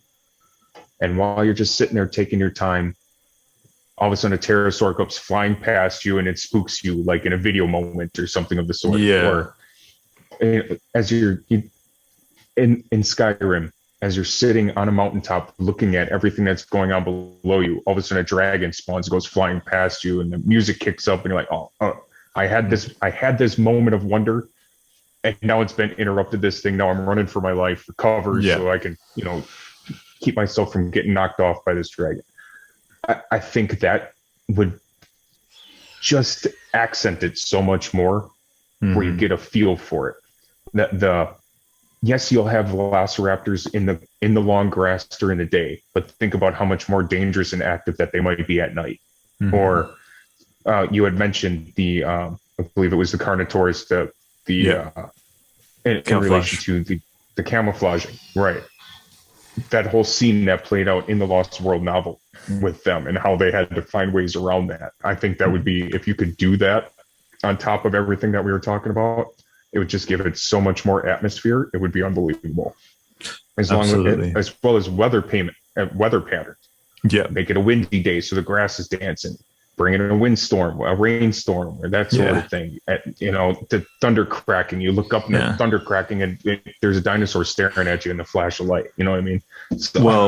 Well, again, what you're doing is you're talking again another developer diary 3, how to navigate Sorna. And again, I'm thinking this game should just probably called Jurassic Park's Isla Sorna, right? Something like that. Just very descriptive. Just Sorna itself or something like that. Yeah. And so what you're looking at is very similar to Metal Gear 5, is that you have a couple of choices to get to an objective. It's like you could wait for this or that, and I think I could definitely see people I don't have this many. I'm not that good with dexterity with like navigating on. With doing that cheap option, one thing I could do is sneak around and then maybe wait for a rainstorm, because I know one thing could be is like figuring out through research. It's like you're finding these notes or whatever. It's like what animals, like what are the notes on animals like T-Rex, vision based on movement. And it's like, carnivores have a specific thing where they're not really good at smelling or whatever.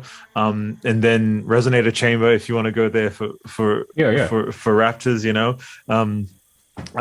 but I personally, I think because raptors are so, they loom very large for me. I think we may have talked about this, but so again, one thing you'll see in some of those old 1993, I think it's even Spielberg himself talking about like this thing is man-sized, like he's like the raptor in many ways symbolically embodies, even though T-Rex is like the icon or whatever, and she's in the logo and everything.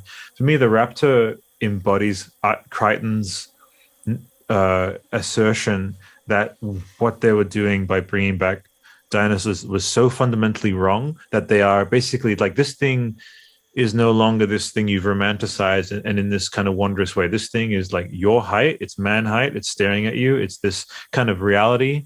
It's the reality of the danger of the animals made flesh. That is where the horror element comes in. That's right. So I wanted to talk to you about that. Yes. So that's where that element there, along with, and I know they touched on it a bit in the Lost World with the compies and some of the other smaller dinosaurs that, they're small, but now you get multiples of them that could be a problem. You have, one raptor. Okay. We all know how that goes from the side, right? There's not only one, you only see one. That horror element I think is lost as we go further in the movie franchise, and I hope they turn that around a little bit in the last one. They tried to make, with the hybrids, they tried to make it, the boogeyman, as we've heard it coined before, and I think it's kind of lost with that. These are scary animals. These are not monsters, right? And they're trying. In the last couple of them, they tried to make them more as monsters than they did animals that are scary.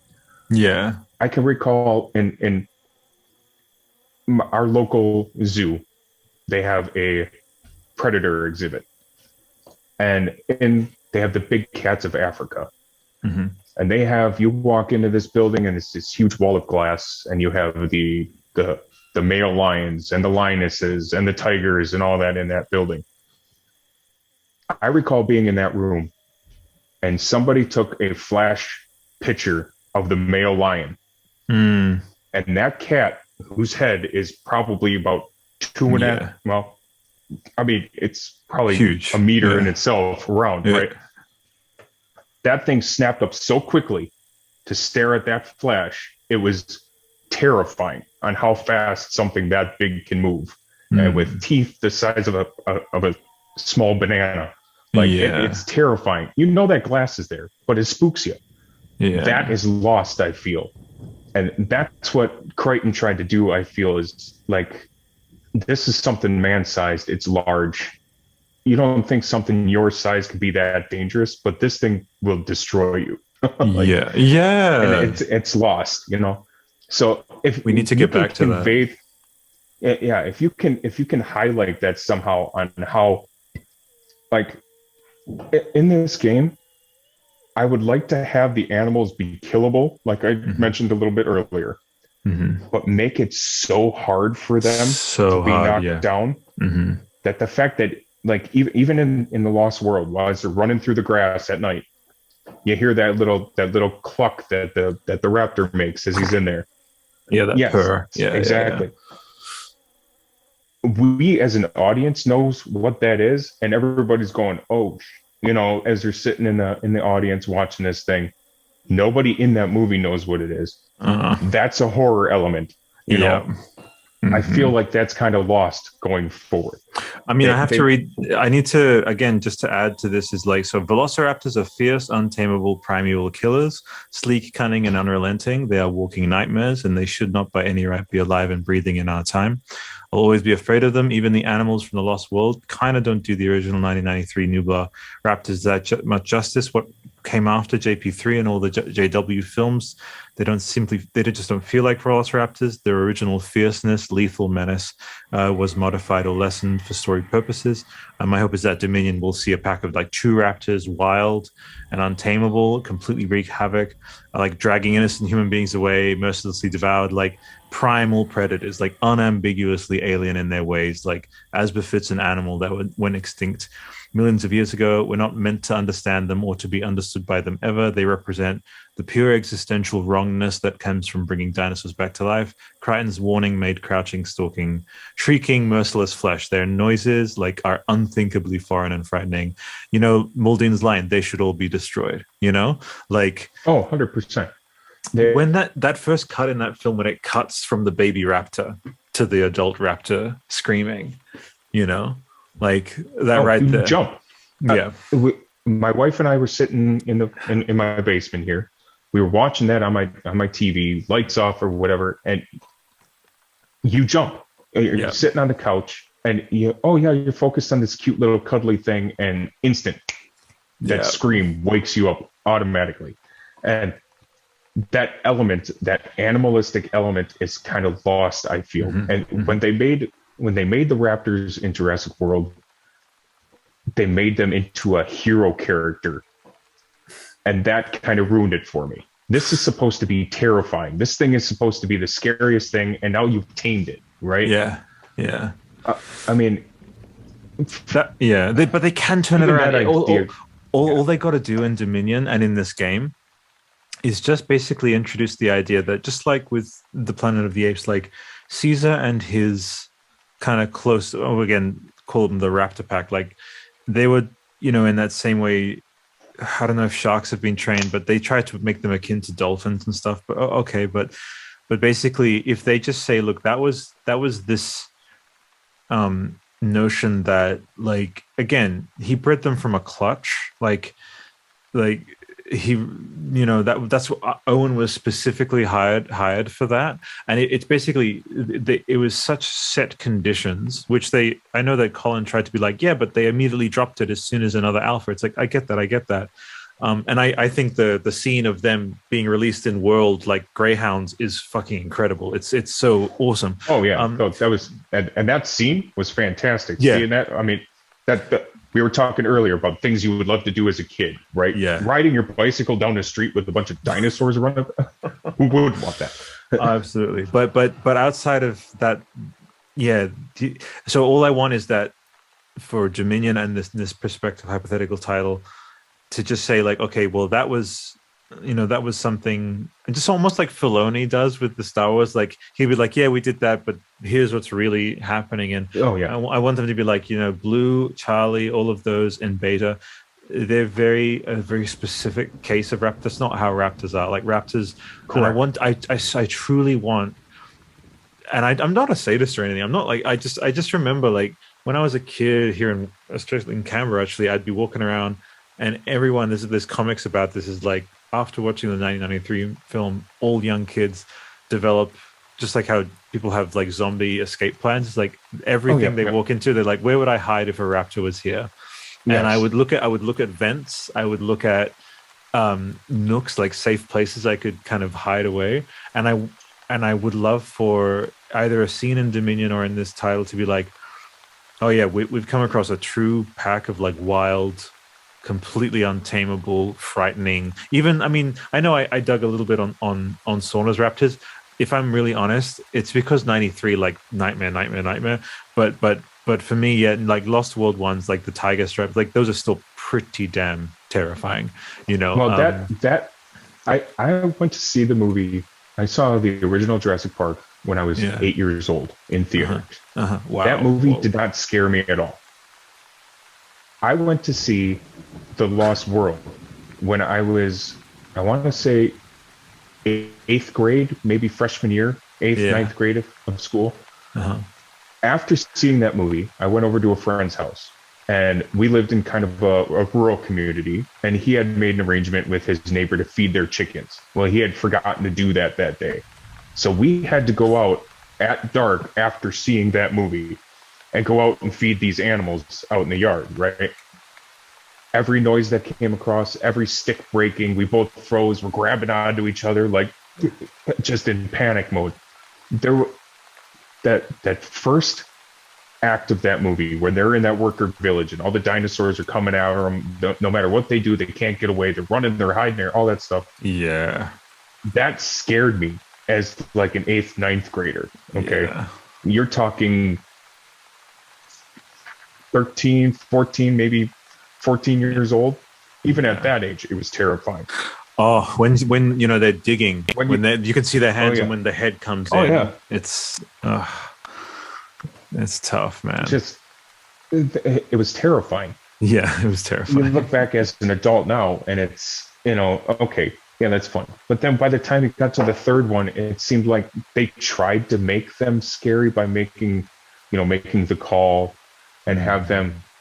There's the one scene as the group is walking into the lab area, you just see the silhouette of the running behind the building. That was fantastic. Yeah. But that is a scary element. When she's looking at it in the glass and suddenly it twitches. Awesome. Jump scare. Beautiful. Yeah. Very well done. Everything after that, it was lost. It was lost. You're right. It was lost. Right.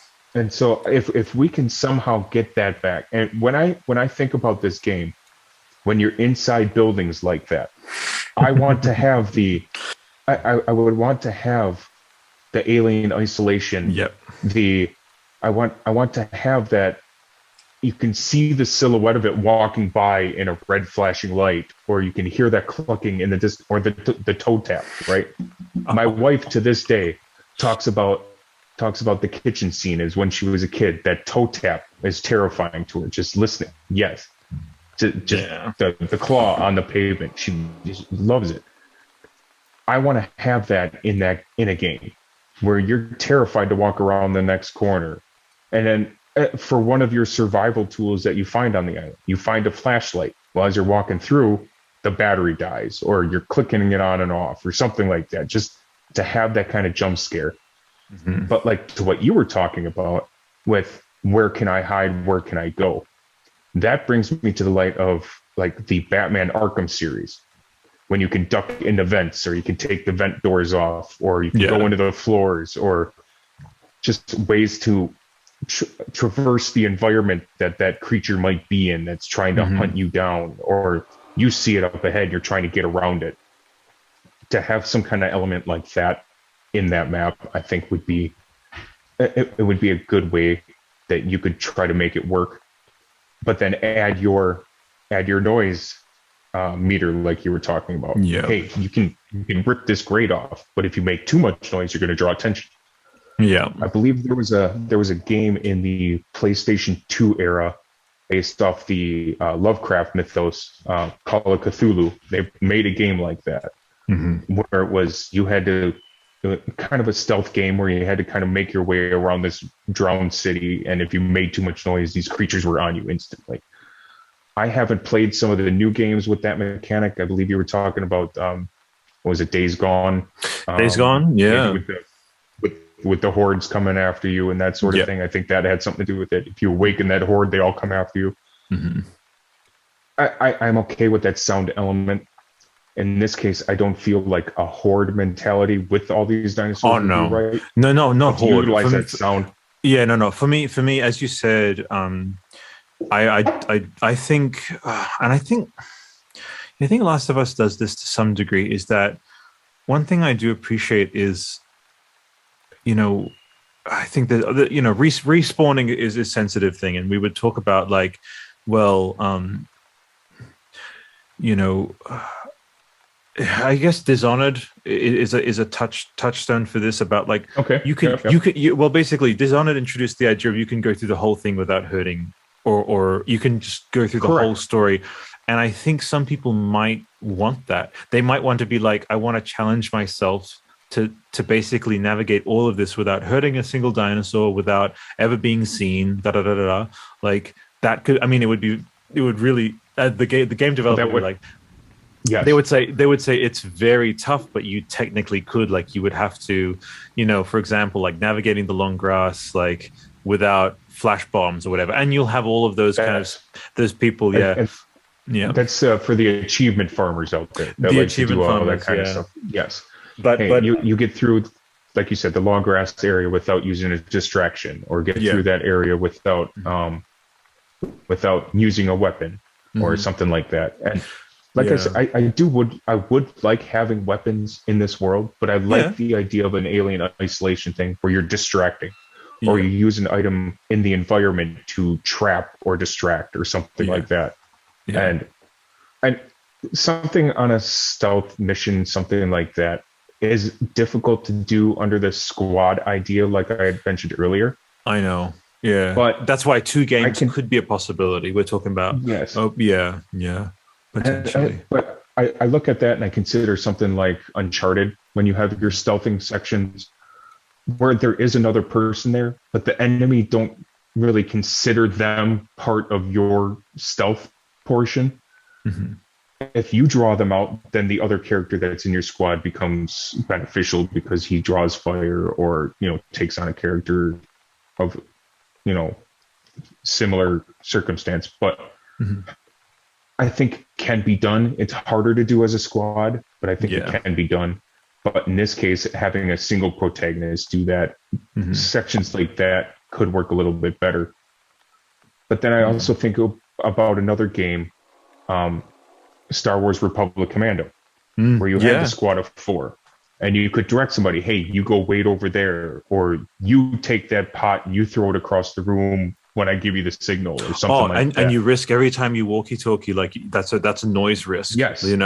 Right? Correct. And you can also that.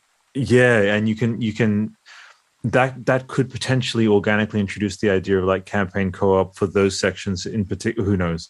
I try not to go there. But co-op element. There you go. There's another idea too. For sure. Okay, I want to now give you full reign to like make sure I just want to get all of your notes out, so then that way we can point to this episode as like he got his full pitch out, and so go for it. Was there any more pages that you wanted to kind of dive into?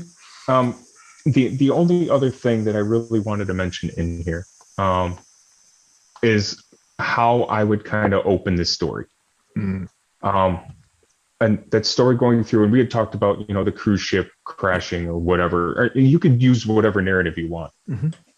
But we're talking of kind of like a cinematic type idea with the opening of this game.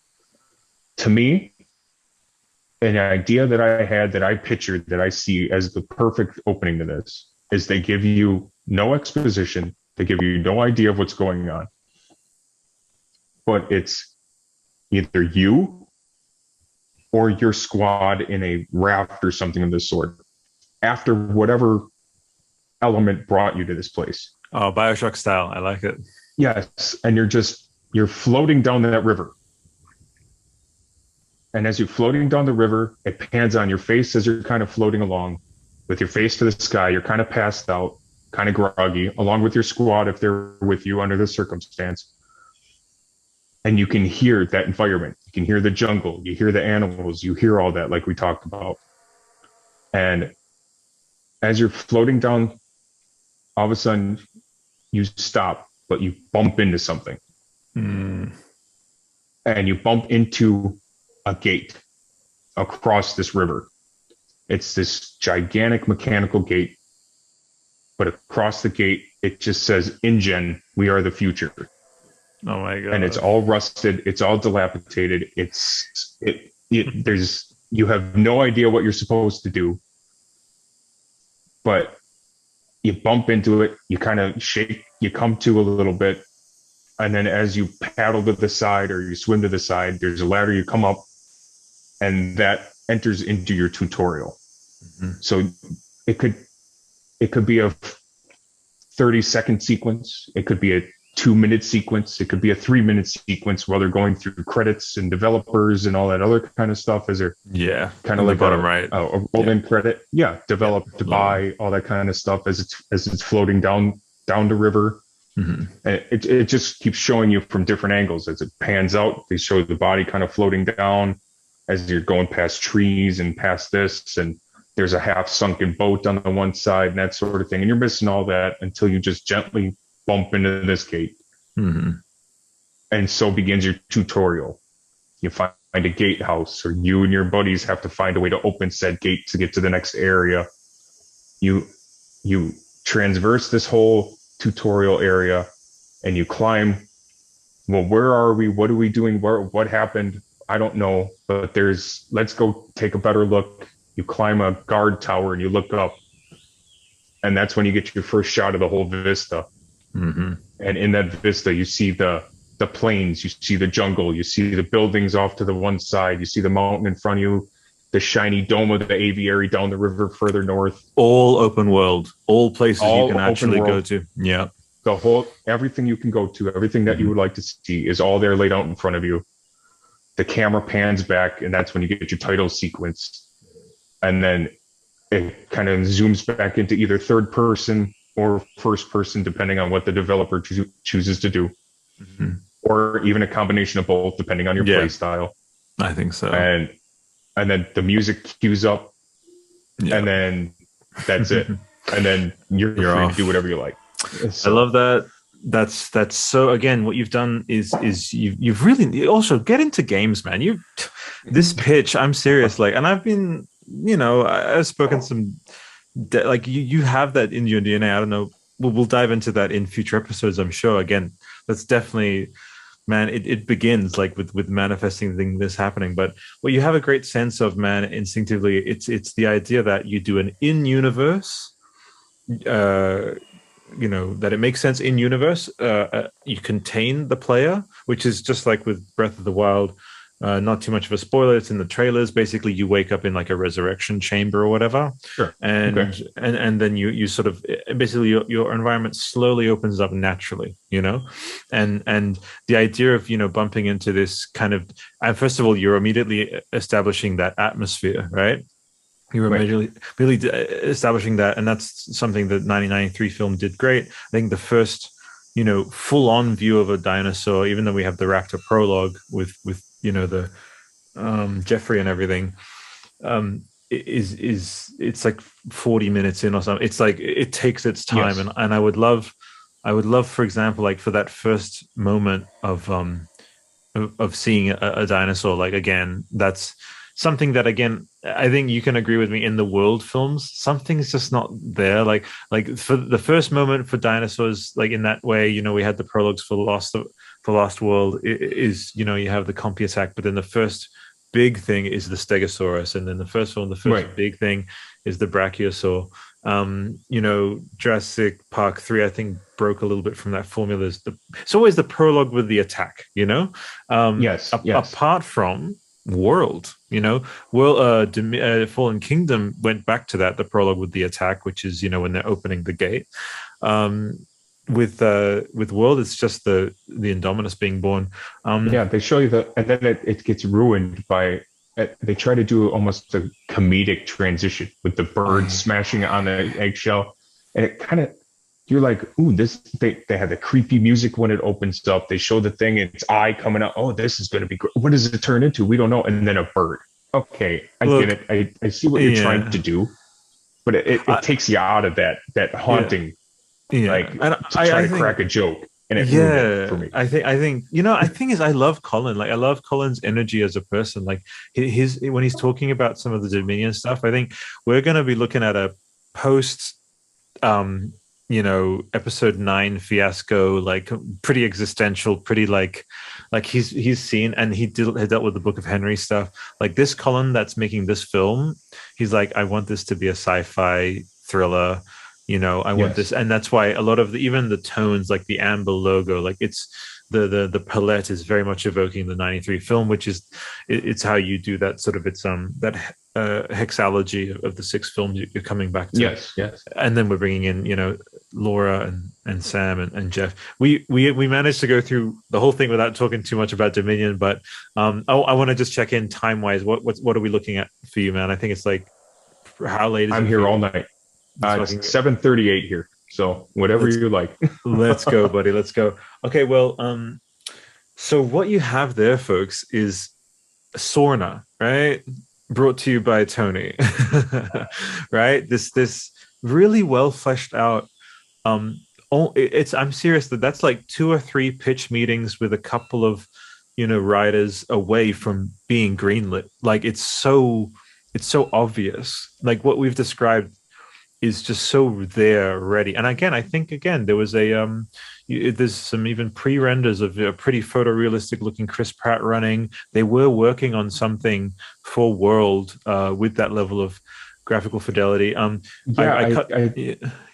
read something about that today, actually. I stumbled across an article that they were planning on putting together some kind of an open world game. That's right. They just decided that they were going to cancel it. And it just kind of destroyed a bunch of people. So.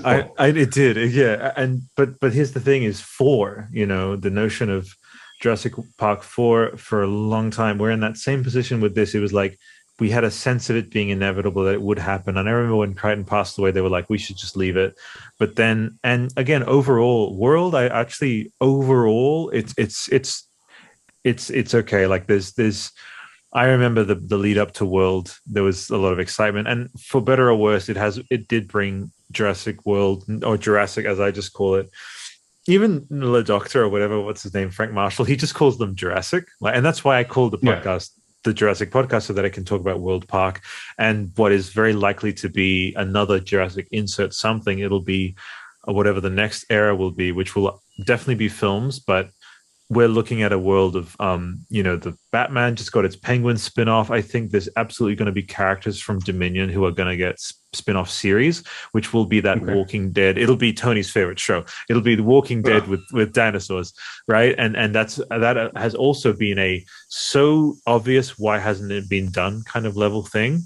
So even though the films are technically quote unquote ending this cycle, honestly, the future with Jurassic is just so fertile, like so wide open with where it can go. Little bracket I have to talk about. I know I said I would mention at one point. I know it's a bit of a pivot. We'll go back to the flow of what we were talking about, but just so I don't miss out. 19 years ago, actually no, way longer ago. Was it 29 years ago? This month, in a studio, who knows where in America, John Williams was composing it was being recorded and composed the soundtrack, recorded rather, for Jurassic Park. So if you look it up, March 1993. So I just had to mark that because it's just the same month. Probably one of the most iconic theme songs in all cinema of all time. But people talk about that na na na, all of that. But for me, na na na na, like that threat, like the Raptors theme is like I said, it's just, oh man, the haunting. It's the Raptor theme song that you're talking about. Yeah, I understand. I know which one you're talking about. It's that notion of wrongness. Like I said, when I don't actually, we went straight into the pitch, but with other shows I go, oh, okay, what's your Jurassic ID? Like the first time, all of that we did dive into like you seeing it when you were 8 years old and stuff. But I guess I'll just wrap up my thing so then I can just fully hand it to you, because I want to just like hear the whole story. Is when the raptors enter the kitchen, and the way that the acoustics work with the kitchen is everything's bouncing off it's just lots of reflective surfaces. So when you hear those sounds, this is something the sound designers got, is the sounds that you're hearing belong to a predator from multiple millions of years ago. These sounds would never have sounded out into an environment like a kitchen. They would be on like a savanna, or wherever these dromaeosaurs would be hunting. They would obviously sound extremely alien. So it's when you just hear this alien, like, and I say alien in terms of this thing that should not be, on planet Earth. People are like, why do you zone in so much? It's like, I'm sorry, but like when they perfected, like they've actually been emulated. Like they pioneered so much in terms of creature sounds, like to combine all these like the swan calls and stuff for the Dilophosaur and stuff. But for the raptors with the dinosaurs, the dolphin stuff or whatever. Well, there's no one in the 90s could even have imagined a dinosaur making any other sound other than like roar, like, or that typical kind of stereotypical roaring sound. So when a dinosaur this sleek, this dangerous, like makes that just completely terrifying, like it paralyzed me when I was watching that. This is the sound of like a primeval hunter, that it's like, what are they doing here? So that was for me, I guess, most frightening scene. What was the most frightening scene for you in any of the movies? Out of any of them, I have to go back to The Lost World. Mm-hmm. I would say we all know the going into the long grass thing. That scene. Yeah. Now, like I said, as an audience, we had that preface that we know what creature this is. Okay. But you couple that with, again, John Williams' score, which now he's brought it to a more haunting, somewhat tribal type sound in this one, to bring it back to that. That's what this island is now. This is now as primitive as you could possibly get it. Mm-hmm. That coupled together with that whole scene where you can hear people screaming in agony and fear and everything in the background while they're standing there listening to it. Yeah. And you see Malcolm kind of like recognize that.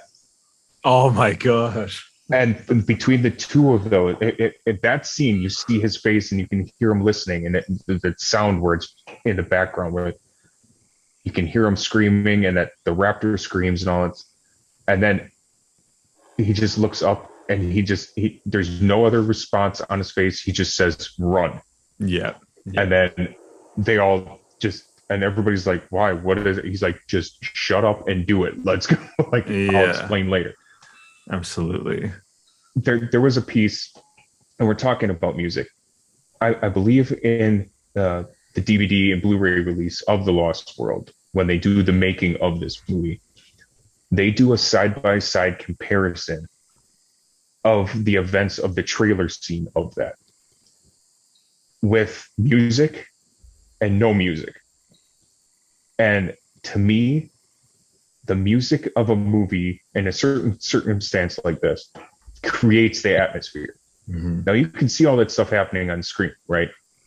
But until you add a score to it, mm-hmm. depending on the attitude of that scene, can make or break it.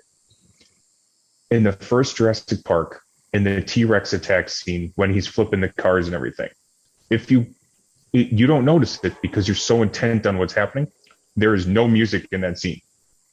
The first music we get is when they cut back into the control room after all of that happens. Mm. Then they have a really light ditty kind of going on in the background. Yeah. But you don't get any music again until there's the scene in the control room, and then there's the scene with Grant and the kids, which is the nice, soft, calming, and that sort of thing. It's amazing how the atmosphere can be changed just by the tones that this guy produced. Music. I want to absolutely honor what you said, because, you know, and it's an art that is patchier now compared to back then, just because I think there's a baseline, and I don't literally mean sound editors have their smartphones nearby, and if they're just on TikTok and there's like, but I just, or whatever, like, I try to articulate myself as to avoid sounding like a boomer or whatever. But basically, in the 90s, people's subconscious attention spans weren't as divided and dispersed between various, like, the internet has kind of speeded up or sped up or kind of like blasted open what we should be worried about, like our awareness of, like, we're not able to zone in as much. That's why a lot of productions who do really well, like Dune and God of War, like, they actually had this mandate. They're like, we're actually going to create a dome of 90s energy as we do this, which is that smartphones, whatever, like they it's actually more of a fight nowadays to have that level of focus. And what I'm saying is, like, for example, Uncut Gems, I'll just throw that as an example. A lot of people love that film, and I just couldn't even watch past the first 30 minutes because the music wouldn't stop. There has to be moments when you let the sound tell the story, and that sense of intuition of like what the story needs. Like, there have been so many films, modern films, that I'm like, this is not, like, the music shouldn't be playing now. And if you think about the T-Rex attack scene, if any music pierced through the sheer, because basically John Williams, he says, I score movies. I don't know if you've heard this, but he says, I score films based on my emotions when I'm watching the images. And when you're terrified, as you said, when you're a kid, feeding like the chickens, nothing's going in your, like, it's your whole body, like your heart's in your throat. It's making your breath. You're actually not making any sound yourself so that you don't get eaten, you don't get spotted. So John Williams himself makes all of his musicians stay quiet because they don't want to be spotted, right?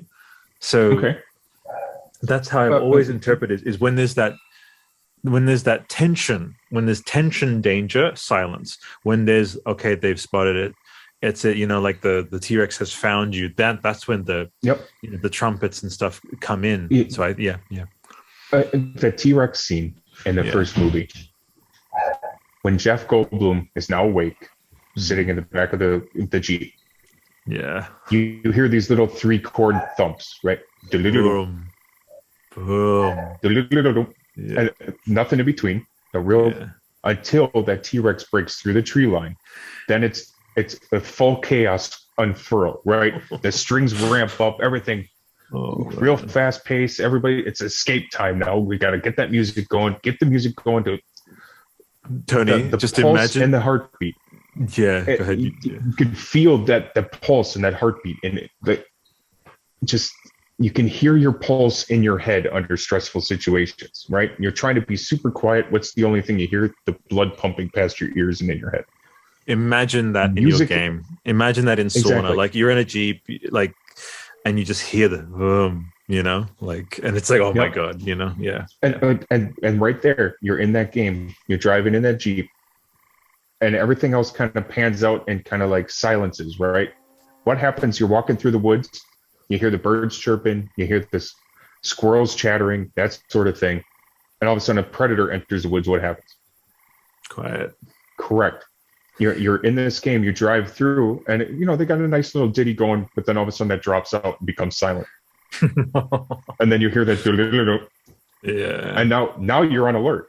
Yeah. Now you know that something could happen, but you have no idea where it's coming from. It could be in front of you, behind you, wherever. You don't know. No radar, no like little icon to tell. No, I love that idea of the UI. Like, you actually, that's disabled. Like, I would love that. Oh man. And pure atmosphere. That's what that's what you want in here. And I feel that the directors of at least of the first two movies was very good at that. And you could tell when it comes to the movies like this, when you're setting up atmosphere, the sound is important and the lighting is important, and the attitude of the filter of the coloring on said movies is important. You see this in the first Jurassic Park. The first half of that movie is very red, bright, vibrant greens, blues, sunshine, right? By the time you get to the second half, after the Gallimimus scene, everything turns to these shades of orange and brown and that sort of thing, more of that earthy type style, earthy type tone.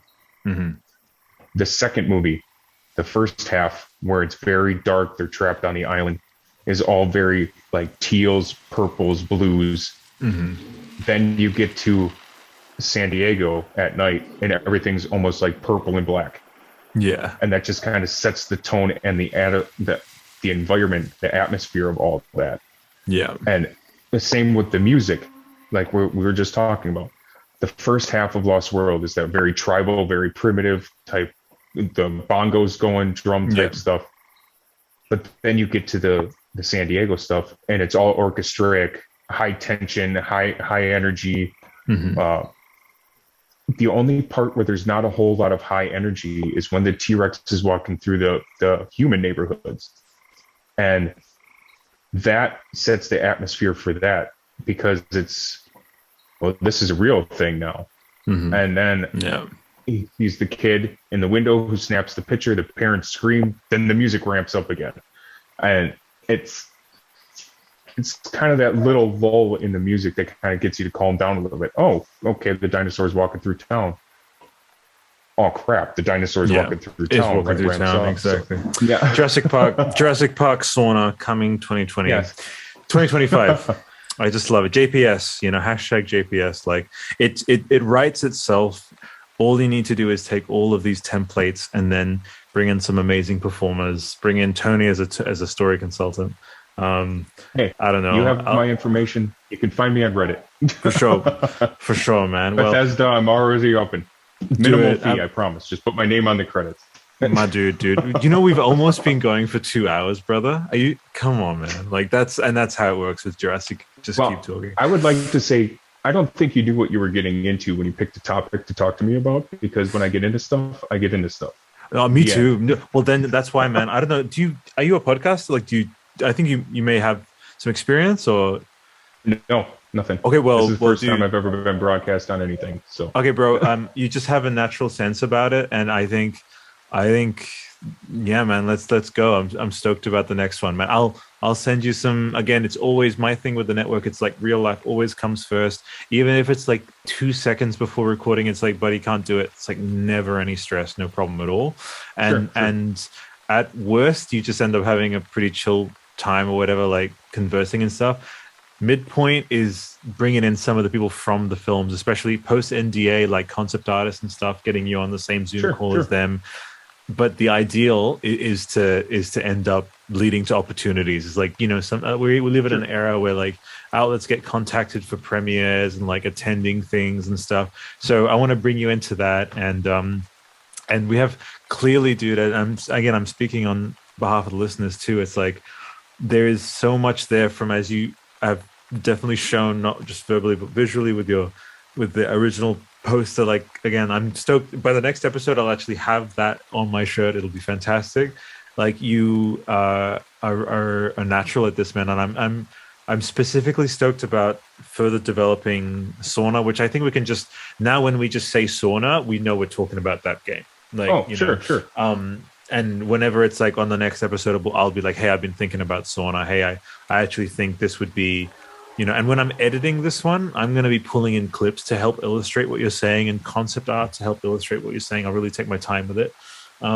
But now I have to talk about what your plan, 88 days from now, what are your plans for Dominion, man? What are we talking about? You're going to do the marathon? Are you going to go, what is it, specific restaurant you have in mind? Bring in friends, family? Go for it. Well, with these franchise movies like this, the wife and I generally binge up to the point where the new one starts. For plans, usually on a movie like this, we try to catch it opening weekend, just because of the fact that I don't like to play that avoid the spoiler game. Let's just go see this and get my own opinion of it. I don't like to have things ruined by the trailers, and I feel like they've kind of been doing that more and more with movies lately. Yeah, just because of the fact that they're putting too much in it, and waning attention spans. Yes, and so they're like, "Hey, let's put as much as we can into this thing to try to lure people in," which is the idea, right? But for people that can have seen a lot of movies and involved in a lot of movies in cinema, a lot of times they ruin films by putting so much in the trailer because you can almost figure out the plot of the movie. Less is try more, to avoid that. Yeah. So exactly. So in this case, we'll try to see it opening weekend. I have a core group of friends, 6 or 8 friends that we always try to go to movies together. And with this group of friends, it's funny because after the movies, they usually go. I have a couple of guy friends of mine that are very into all this kind of stuff as well. But our wives and girlfriends, they usually need some kind of like hold my hand tutorial after the fact, like explain to me what happened or what was the thought process or what happened with this or is this character going out. So there's usually anywhere from a 20 to 40 minute Q&A after the movie in a parking lot usually. Nice. I like that. But as for celebrations and that sort of thing, I wouldn't go that far. We might get dinner before or after, but okay, nothing special planned. It's just this is one of those things that's on the calendar, and love it. When you wait years and years for all this stuff, this is. Here's what I think. This is something you're into. So. Here's what I think, and you and I think we're part of that same cut from that same cloth of like, you know, trying to keep that again. Never let anyone roll their eyes at you, and even if they do, fuck them. It's you have to keep the inner child alive because that'll actually help you in later years to just like never lose that youthful spirit. Like you can be tempered by the world and have that sort of adult sensibility be like your true north, so to speak, so that you're not in that man-child territory. I think you're very, very discerning. You have such a balanced relationship with your fandom and your passion, and I that's marked by the fact that it's like, yep, it's just another date on the calendar. But having said all that, you and I, again, mature, mid-30s, we get it, or whatever. But I think something's going to happen maybe either on the day or the week of, where we're just going to have that giddiness of like, oh, wait, we're going to go see, it's going to be Laura Dern and Sam Neill and Jeff Goldblum. Oh, yeah. And I think it's one of those. Yeah. You get real happy and giddy a few days beforehand. You're like, oh, and then I'm the type of person where it's like my wife says this stuff too. Like, we'll be planning a vacation, and day one when she books it, I'm so excited. Wait till a day or two before when I know I'm going to have off work or I got something going. Then I get excited for it because I know it's so close. So I try to save that anticipation there for that time before, so I don't get burnt out. No, I get that.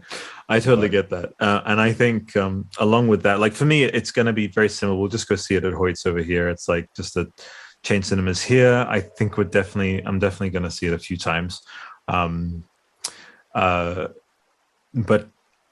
But for me, like I said, I've accepted it. It took a while, but I've accepted that we are now in an age of, like I said, again, okay, boomer, but like waning attention spans where there's a lot of oversaturation because it's a narrative. I think they actually create that.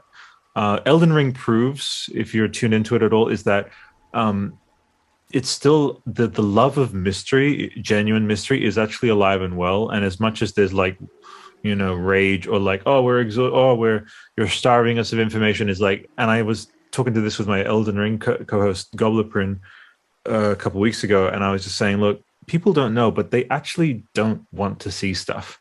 Like they don't. Deep down, they may find themselves saying like, I want to see the trailer, I want to know what new dinosaurs or whatever. But deep down, there's that kid who just can't wait. Like the absolutely. Yeah. And it's the anticipation of the thing. I'd rather have them announce announce this movie and see nothing of it until like 2 to 3 weeks before it comes out in theaters. I don't like this idea of, okay, we're going to post a teaser trailer 9 months before the movie comes out that has a minute and a half of material. Yeah. Then 6 months away. Now we get 2 minutes of material until you get to the point where next thing you know, you have like 5-minute prologues in this case with Dominion, 10-minute prologue. The 10-minute prologue, that lead into stuff. I want to be able to go in completely blind and fresh and excited for something.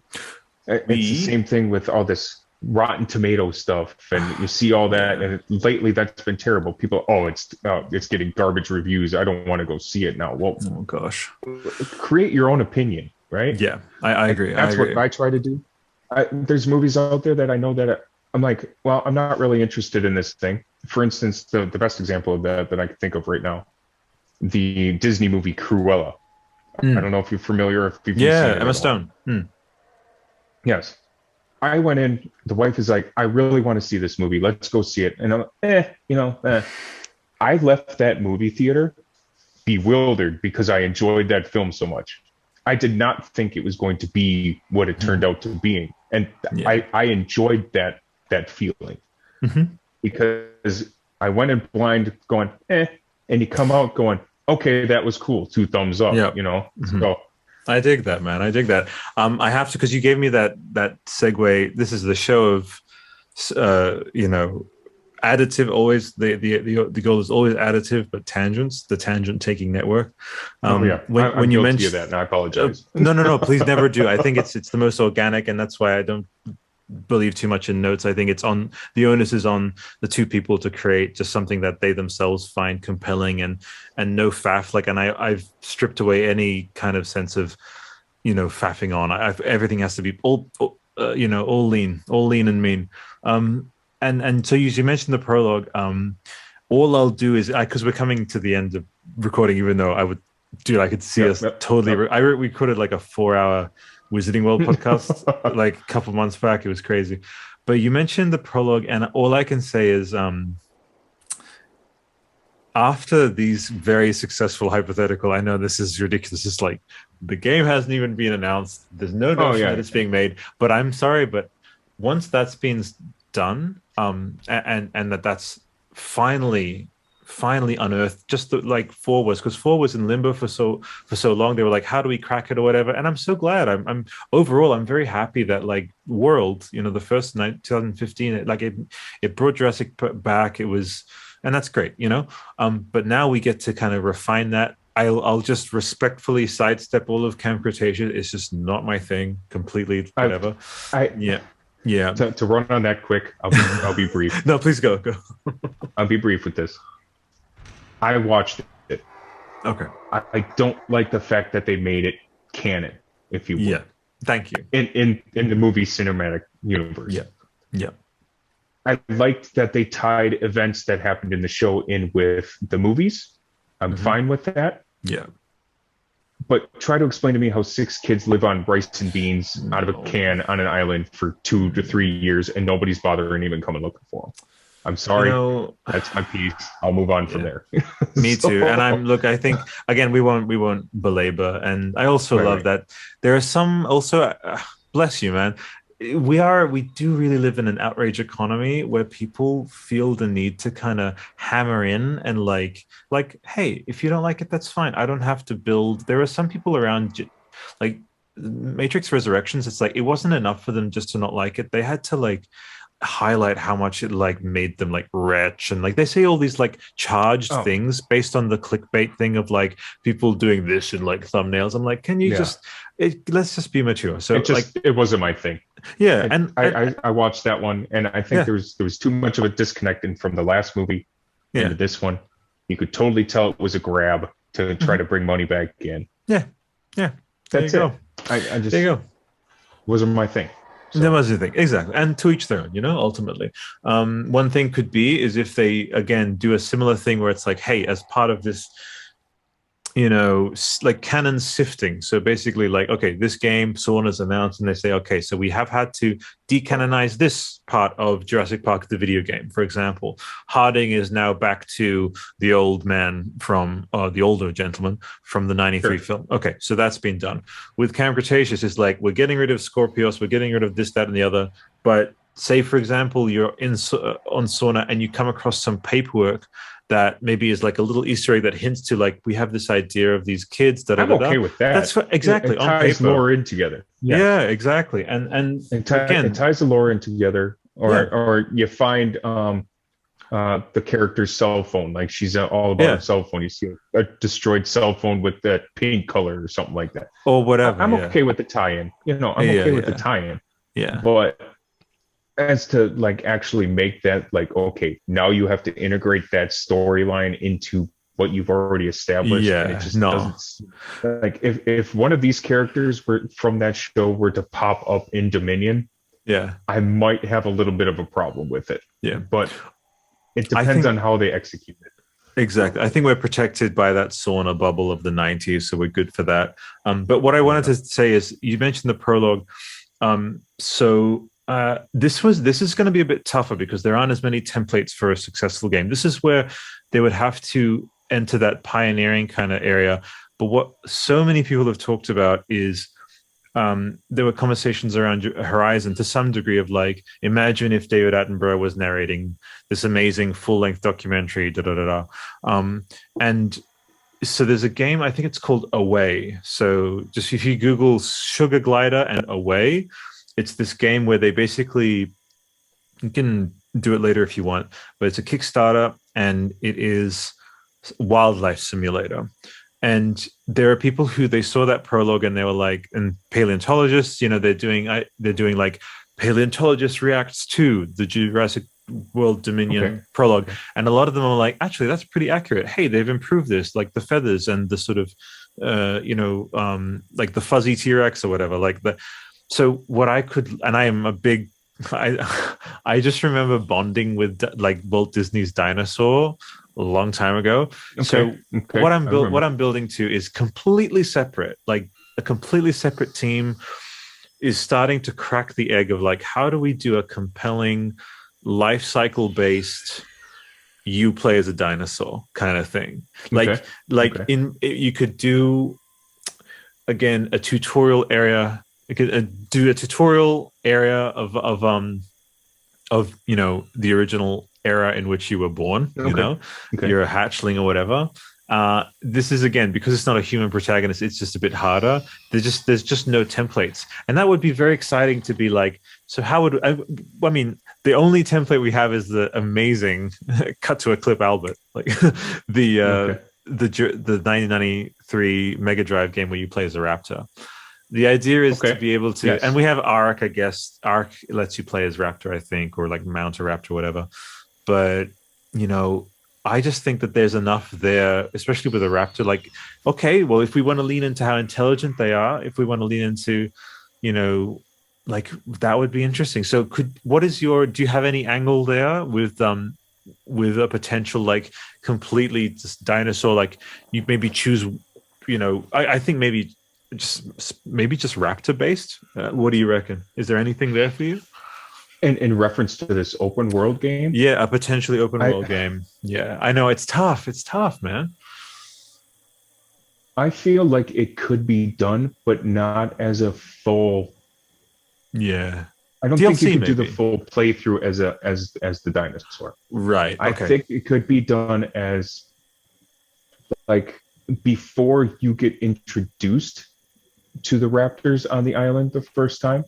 Yeah, they kind of do a cutaway segment where they show you kind of, like, they'll have you wandering into an area of the park. Mm-hmm. And then it totally changes perspective to where now you are the perspective of the raptor. And suddenly you feel that there's something wrong in your territory.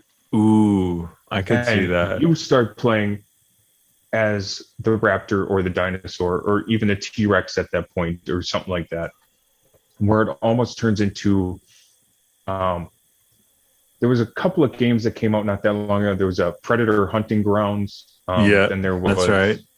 Evolve, I think, was the other one. Yeah, that's right. Where it was, where you played.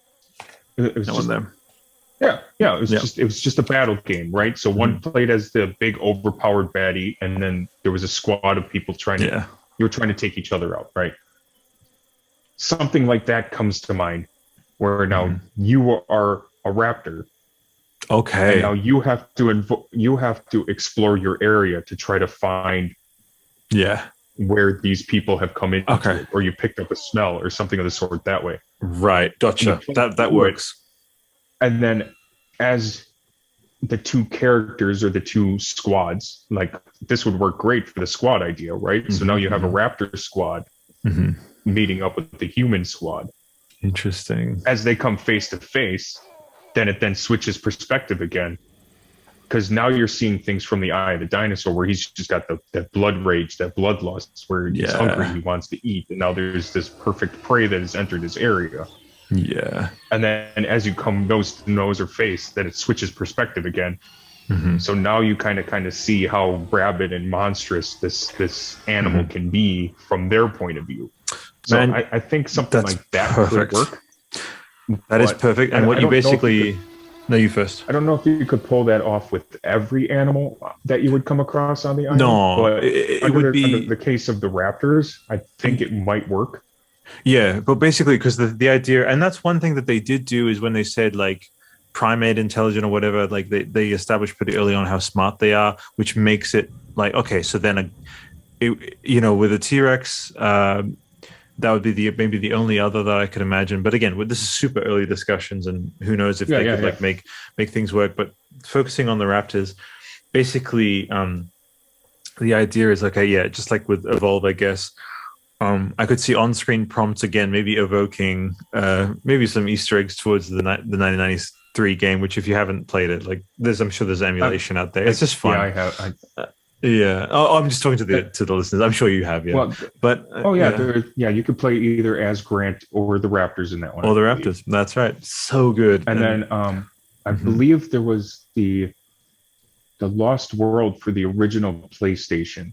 Yeah, there was several levels set up where you could be a compy, you could be a raptor, and I think a Gallimimus, I think, was one of the other ones you could play as. Okay, but, so here's my pitch. It's that idea. Playing, yeah, for sure. You're so playing, and so fade in from black, and it's like so. Your pack, your hunting pack has been, part of the migrations and stuff. Like, raptors, like as the seasons change, they move to higher ground or whatever to like have their. Maybe the game developers would do research into like alligators and birds and stuff and be like, okay, well, during this season they move actually to this area of their island or to their habitat to have their to lay their eggs in like a safe environment, and then they return to their former hunting grounds. The idea is in one of those movements, a InGen site has come up and has been developed right in the middle of your hunting ground, right? Because they're just stupid, like, because again, that in going in theme with InGen's like carelessness is like they're not thinking about we're the most powerful, we're the dominant predator on the planet. We do what we want until it doesn't work. Exactly. And so the idea is that this construction site, which will evoke that from Lost World, the worker village, which a lot of things look like they were half built before everything went to shit, is basically you embody and it's like, again, here's a developer diary. It's like, in this game you'll be playing as an alpha raptor, the big one kind of thing, and it's up to you to coordinate with and again, other players could play other members of your pack, and it's like, what you have to work on is you have two objectives. One is this, settlement that's built up in the middle of your hunting grounds. You just have this instinctive thing of like, that's our domain. It's like, okay, well, this prey has moved in, and it's also disruptive, because that's the thing is, it's prey, but it's also that's what predators, that's what humans are. They're prey, but they're also simultaneously a threat. So it's this new thing that this raptors are trying to understand. It's like, they're not just one or the other. We have to kind of like they're really dangerous with their shooty things, but then as soon as we get that away from them, they become very, very easy prey. But until so it's and what I would love is interspersed is we have potentially even Bob Peck's original narration about like they were testing the fences systematically, you know, and that could be, for example, in terms of an origin, you could have like I've always imagined like what the inside of the nublar, like that terrified cow, like what did it see before it was ripped apart? Sure. Like yeah, and so that could be an interesting potential tutorial area or whatever. Like, and then that idea of like you're testing the fences, then you escape, and then it broadens out, you grow up or whatever, and then this Sorna again, you'd have to be like, oh yeah, these raptors were moved from Sorna to from Nublar to Sorna. We'd have to figure out what island it all takes place on, but that's my idea. It's like it is a migration, a mid-migratory, again,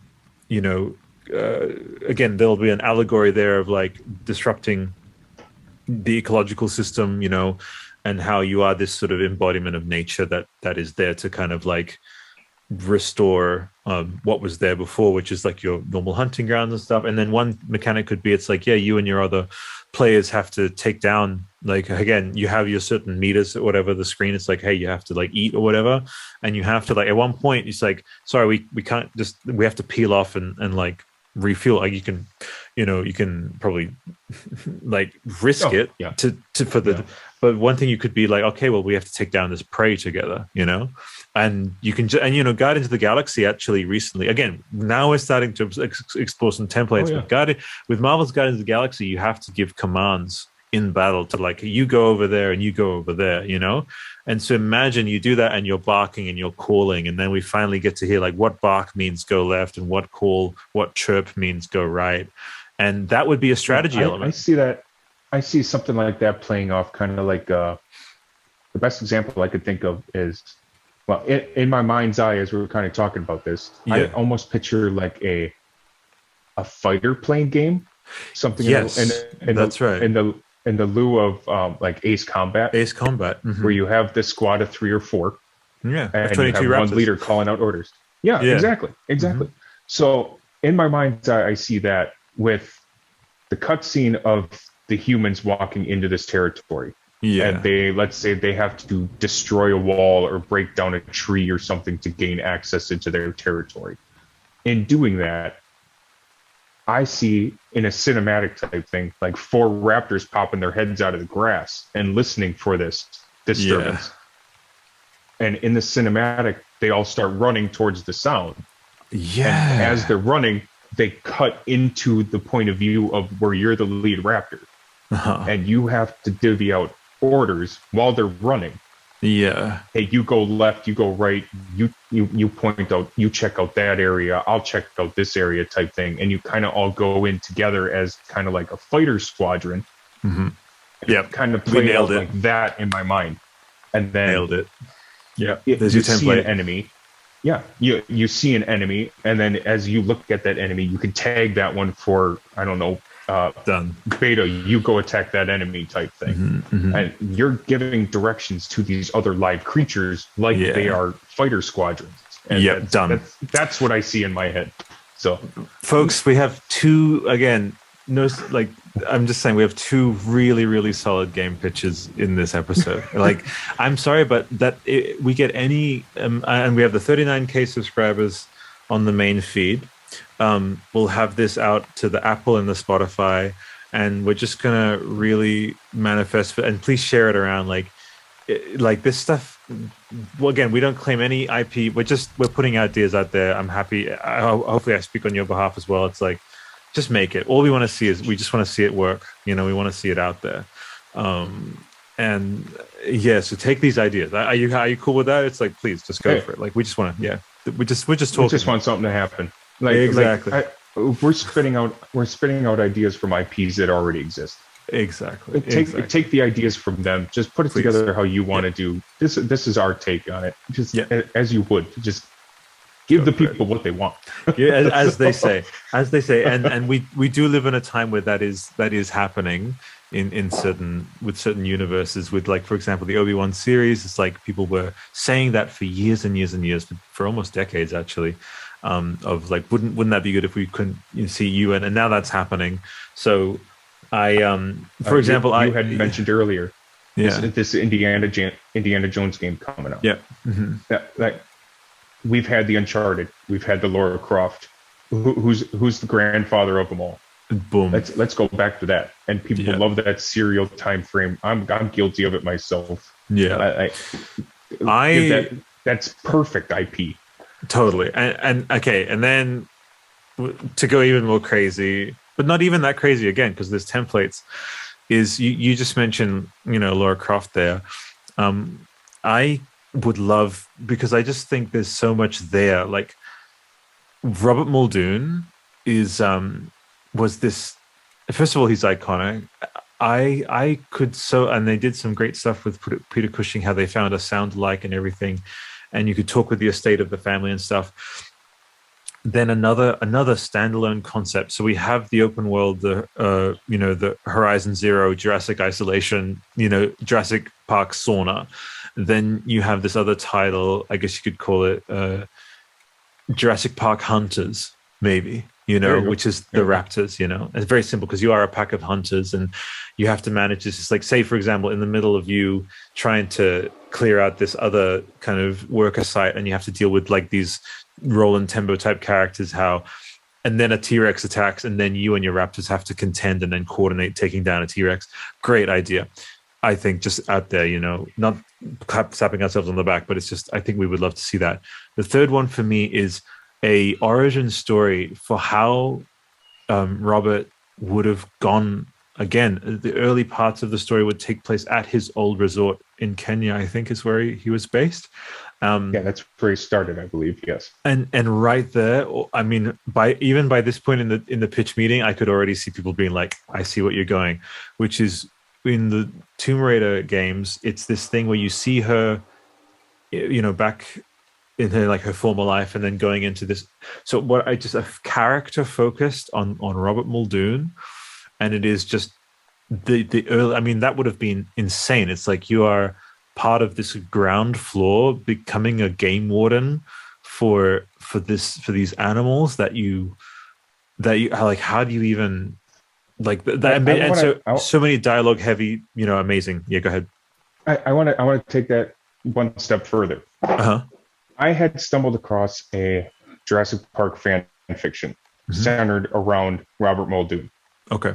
I cannot take credit for this idea. Disclaimer right now. Okay. Through this story, and I can't recall the author's name on there. I do remember that I found it on fanfiction.net. You feel free to look it up under circumstance. In this fan fiction, this author wrote a story centered around Robert Muldoon, who survived that raptor attack and was left behind on the island after said raptor attack. Wow. He comes to and makes his way back to the visitor center, where he finds the raptor trapped in the freezer. He then releases said raptor, and in thanks, essentially becomes his basset hound. Interesting. Exactly. So wow. If you follow it, for the people that follow the events of the book, with a few offshoots, we know that there's a whole breeding population on the island, right? Well, Robert Muldoon and his basset hound Velociraptor come to this mutual agreement now that they kind of need each other to survive on this island. Wow. And the other raptors kind of see, we'll call it Alpha, just because I don't have a name. They see Alpha as an outcast of their pack now, so they constantly try to like attack the pair of them. And Robert Muldoon has access to the weaponry, and now he's got this guard dog Velociraptor, and they work together to survive on the island together.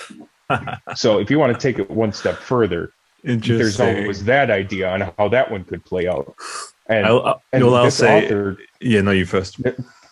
This author never actually finished writing his fiction that I know of on there, But to conclude what I know of this story, I guess Henry Wu, or BD Wong's character, ends up back on that island to collect specimens and that kind of stuff, and sees them all alive there, and they're kind of facing each other with a group of mercenaries behind Dr. Wu, all with rifles, and it's Muldoon and this raptor versus all these people, and that's how the story kind of cuts off because they never finished it.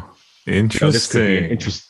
Like I said, I cannot take credit for this. Somebody else wrote this. I just found it extremely interesting.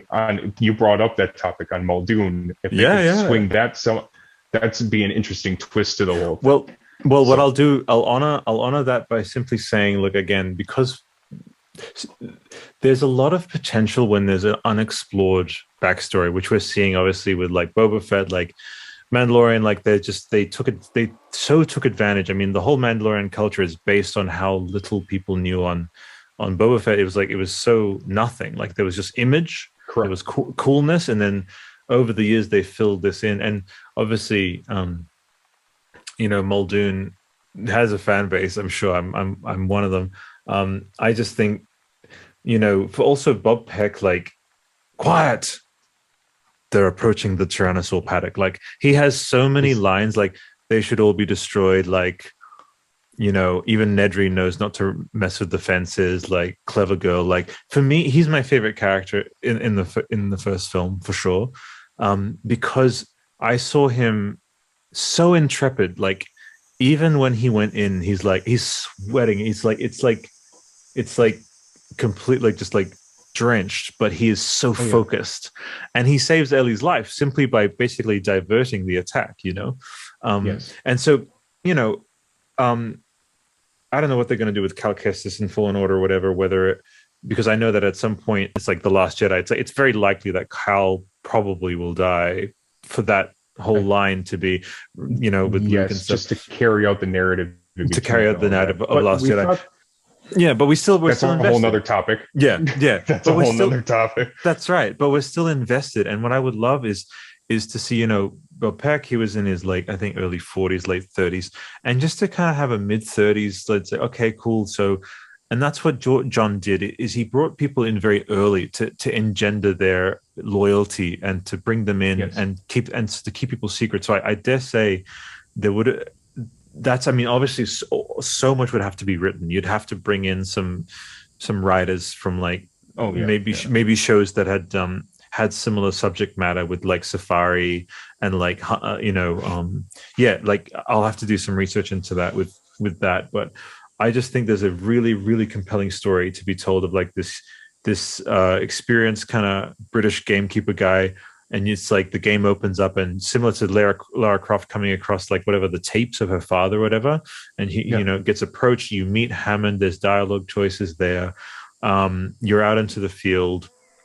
You're doing these things of like, again, having to coordinate, like, you as Muldoon being like, because again, that was hinted at the start of, or not, that was shown at the start of the 93 film is Muldoon's giving these orders. It's like, you're in charge. So it has the game would have this element of like, navigate. Who knows whether or not like Muldoon was, I don't know, like there's a sort of sense to Bob Peck throughout the film. This is what the story group at Star Wars Story Group are. They're having field days over. They're like, there's one line, Darth Vader says, Obi-Wan thought as you do, and now they take that quote and say, well, if we think about it, the last time Vader saw Obi-Wan was either on Mustafar, or in the Death Star, right? Yeah. So how would I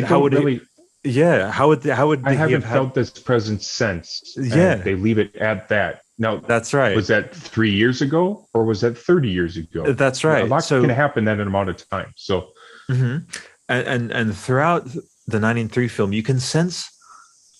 I don't think it's too far from possibility that John Hammond and Muldoon are, maybe even before the kids arrived or before the guests arrived, they were like, not now. Like they were really short with each other and like really angry. And I think that there may, like, I just want to find out just the way that Rogue One did this thing of now you can't watch A New Hope the same way because all of these people gave their lives for this Yeah. thing to happen. I would love his story to be a very Rogue One type of story. Like, we know he's going to die, but to see how he was instrumental in like setting certain things up. Well, yeah, go ahead. Well, the funny thing about that is, now that you're mentioning that, in the book, a lot of the other minor characters in the book get fleshed out by Crichton quite a bit. They do flesh out Ed Regis, which doesn't really make it to the movie. They do flesh out Gennaro in a different aspect than he is in the movie. They flesh out Ray Arnold quite a bit and where he came from. They don't do that with Muldoon in the book. But I'm wondering if that's because they give him more of a narrative in the book than they do some of those other characters. And I don't know what set was on that. But to like your point like that, yep. What happened before the events of Jurassic Park that brought him to Jurassic Park? Or even like we get that preview kind of in the original movie of how they're transporting the Raptors into the new in containment unit. But if Isla Sorna was the breeding ground for all the dinosaurs, or the factory for all the dinosaurs, what role did he play in bringing certain dinosaurs from that onto the new one? That would be a very interesting narrative where you could you could almost write a series, at least like a mini series. Yeah, for from that time period, from start to up to this point. Yeah. So that could be a really interesting narrative. Hey man, like again, I'm not wedded to the game thing. The story has to have its best version, the best media. So if you're talking about like Jurassic, again, we've created 3 games across the course of one episode. Right. Jurassic World, Jurassic Park Sorna, Jurassic Park Hunters, and Jurassic Park Muldoon, which could easily be a limited series, definitely, where you cast like a someone who has that same Bob Peck energy, and it is this just a character examination. You know, again, Disney are doing it. They're pulling people that you wouldn't have given 2 thoughts about, really, doing WandaVision. Like she was like C-list, right? But now we love Wanda. Like we really are so invested in all of this way that they've colored her psychology and fully. So, for example, I hold your thought because I don't want you to forget it. It's a guy who he was the man. You have a bunch of civvies around you. I was in the army, civilians. Sure. You have a bunch of civvy scientists. Again, as Ray Arnold said, it's like we have all the major problems of a zoo and a theme park, and we can't even get whatever working yet. That's that line. Muldoon is the animalistic like mood steadier. Like without Muldoon there, like he is like when a fucking worker gets eaten alive by a raptor, people look to someone. They don't look to Hammond. Hammond's ensconced in his fantasy land. Mediator. He's the foreman. He's the officer, right? Yeah, he's the one that keeps things. Yeah. Yes, everybody comes to him for direction. Yeah, because he's the most qualified to handle this situation on that front. Exactly. Something goes wrong with the computers, they go to Arnold or they go to Nedry, right? Yeah. Something goes wrong with the lab, they go straight to Wu. If something goes wrong in the real world application, who do they go to? They go to this guy. And for him to not have any history or narrative, or we don't know anything about that, there's got to be a reason that he's in the position he's in. It would be interesting to see how he got to that point. All right. So, first of all, I want to see if you had your point you wanted to get out before I launch into another thing. Go for it. What was it? And I lost it. So that's okay. So no, that's all right. I'll help you find it again. So I was going on about Muldoon. I was going on about like a mini series. Is this bringing anything back? I was talking about how Rogue One. I was talking about, and then I was also talking about WandaVision. Yes, okay. The evolution of Claire. that book that came out in between things. Now, I haven't really gotten my hands on it, but that's a perfect example of something that could be done around that character. From what I understand, it's like when she first arrived as an intern or whatever position she got hired to on the island. Please forgive me, I didn't actually read it. But up until she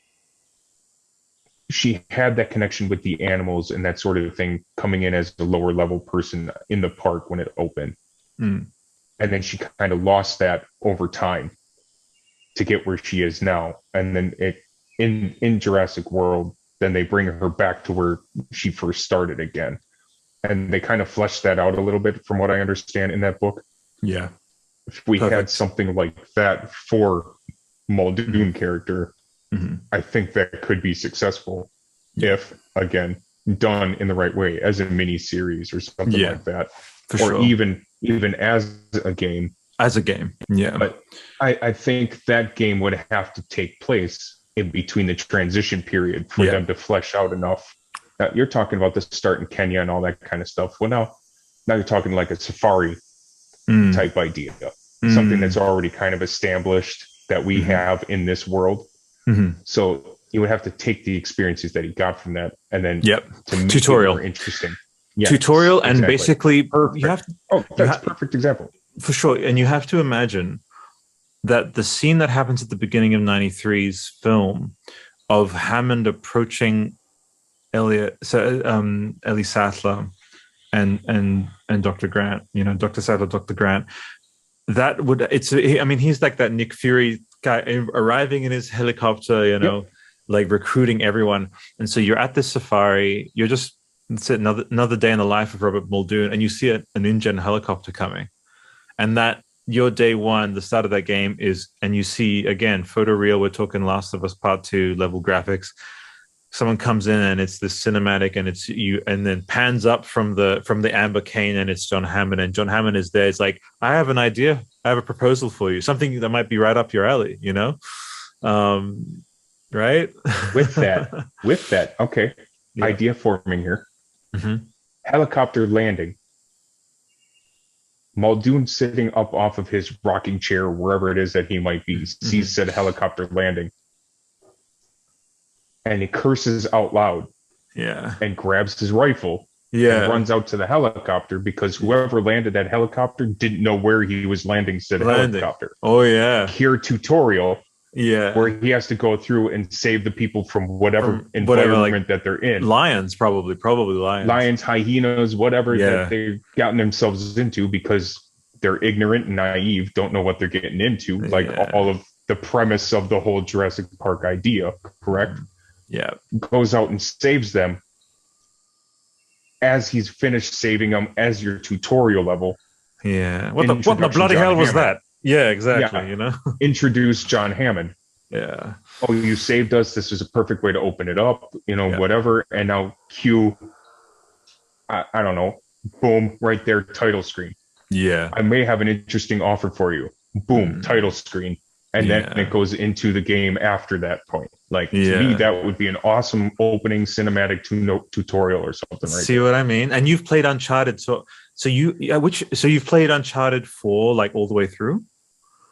I've played all of them numerous times. Okay, great. Yes. So everything's free game. So at the end of Uncharted 4, there's that scene with the young girl, their daughter on the beach, right? In that sort of, and you're sort of exploring, and again, I won't go into Last of Us. Please play Last of Us, by the way. Like, you love it. Like, if you enjoyed it's the same developer, Naughty Dog, and so I can imagine, you were talking about the rocking chair or whatever. It's like, for me, my mind's eye is it's fully fleshed out in my mind's eye. That game begins, and it's this really, again, the atmosphere, all of that Foley work and everything. And you can see that, and it's probably the late 80s, early 90s, probably, depending on how around that, and so all of that reconstructed let's beautifully. Call it book canon around 88, 89. 88, exactly. Around there, because I think the book takes place in 88 going into 93. Yeah, that's right. I think is how they planned it out. So figure around 88, 89. Okay. That's right. And you're talking, again, it's Kenya, in the late 80s, early 90s. and there's the fan, the fan like ineffectually spinning. There's like paperwork everywhere, and it's you just like, again, you have, Muldoon has all of this stuff, like, the classic radio playing in the background. Radio playing in the background, and the idea is that, as probably any of these, places would be, they'd be kind of underfunded or whatever. Or maybe he's like super ahead of his game, and he's just busy. He's just like Grant, like super busy. Yep. And the thing is, who does he speak to first of all? Grant and Muldoon have a kinship. We don't actually get to see much of Grant and Muldoon. I think in another timeline, they would have like connected a lot more, because they had a respect for these things, somebody obviously that's super interested in something and somebody that's actually dealt with it. Yeah, that's right. Those two things colliding. Yeah, I mean, like this, we talk for 6 hours. If you let 6 hours, it might happen. Exactly. And again, what's great is like Fellowship of the Ring did this, is like it cuts away, but Peter Jackson and Philip Aboya and Fran Walsh, they were like, hey, they probably did meet Tom Bombadil. They probably had whatever conversation. It's like, who knows how many days they were there, unless it's firmly established in canon or whatever. So, right. So anyway, yeah, that's we're talking about like alternate universe stuff there, where if like but so with this game, it's like, okay, you have this thing, and just picture the end of Uncharted 4 with that sort of sunrise, sunset. It's like another day in Kenya or whatever. You're setting that up, and again, that happens. And what that, again, narrative wise, is this is what happened in the 93 film, is that it's, there's the reverence, the true dinosaurs as they were, and then InGen's kind of just tone deaf, not thinking, unthinkingly, plants their helicopter in the middle of it. That's absolutely symbolically consistent with Hammond's idea of like, they didn't stop to think if they should. Yeah, exactly. And a very similar thing would be established by Hammond's character early on. And all I want to understand is how, again, in terms of a character arc, we see maybe Muldoon, maybe with a brighter outlook. He's like, I kind of had everything well in hand. I kept my men alive. But the very grim-faced, and, I think, John kind of very facetiously calls him alarmist, but it's like, yeah, you'd be alarmist too if you witnessed like 10 or so people, who knows however many more, like helplessly dragged off, like by something animals. In the Ghost in the Darkness. I don't know if you remember that film at all. The Ghost in the Darkness. Look this up. It's a Val Kilmer film. I want to say mid-90s. Uh-huh. Val Kilmer is a character that is basically an architect. Right. Yeah. And he's hired by a company to build a railway through Africa. Mm. And they're being plagued by these two human man-eating lions that they call the Ghost in the Darkness, because they come in and hunt at night. I have to watch it. That's touch point. It's fantastic, by the way. Oh my God, I can't wait. The mid-90s tropes. Michael Douglas is in it with him. I just saw it. Like, that's a template right there.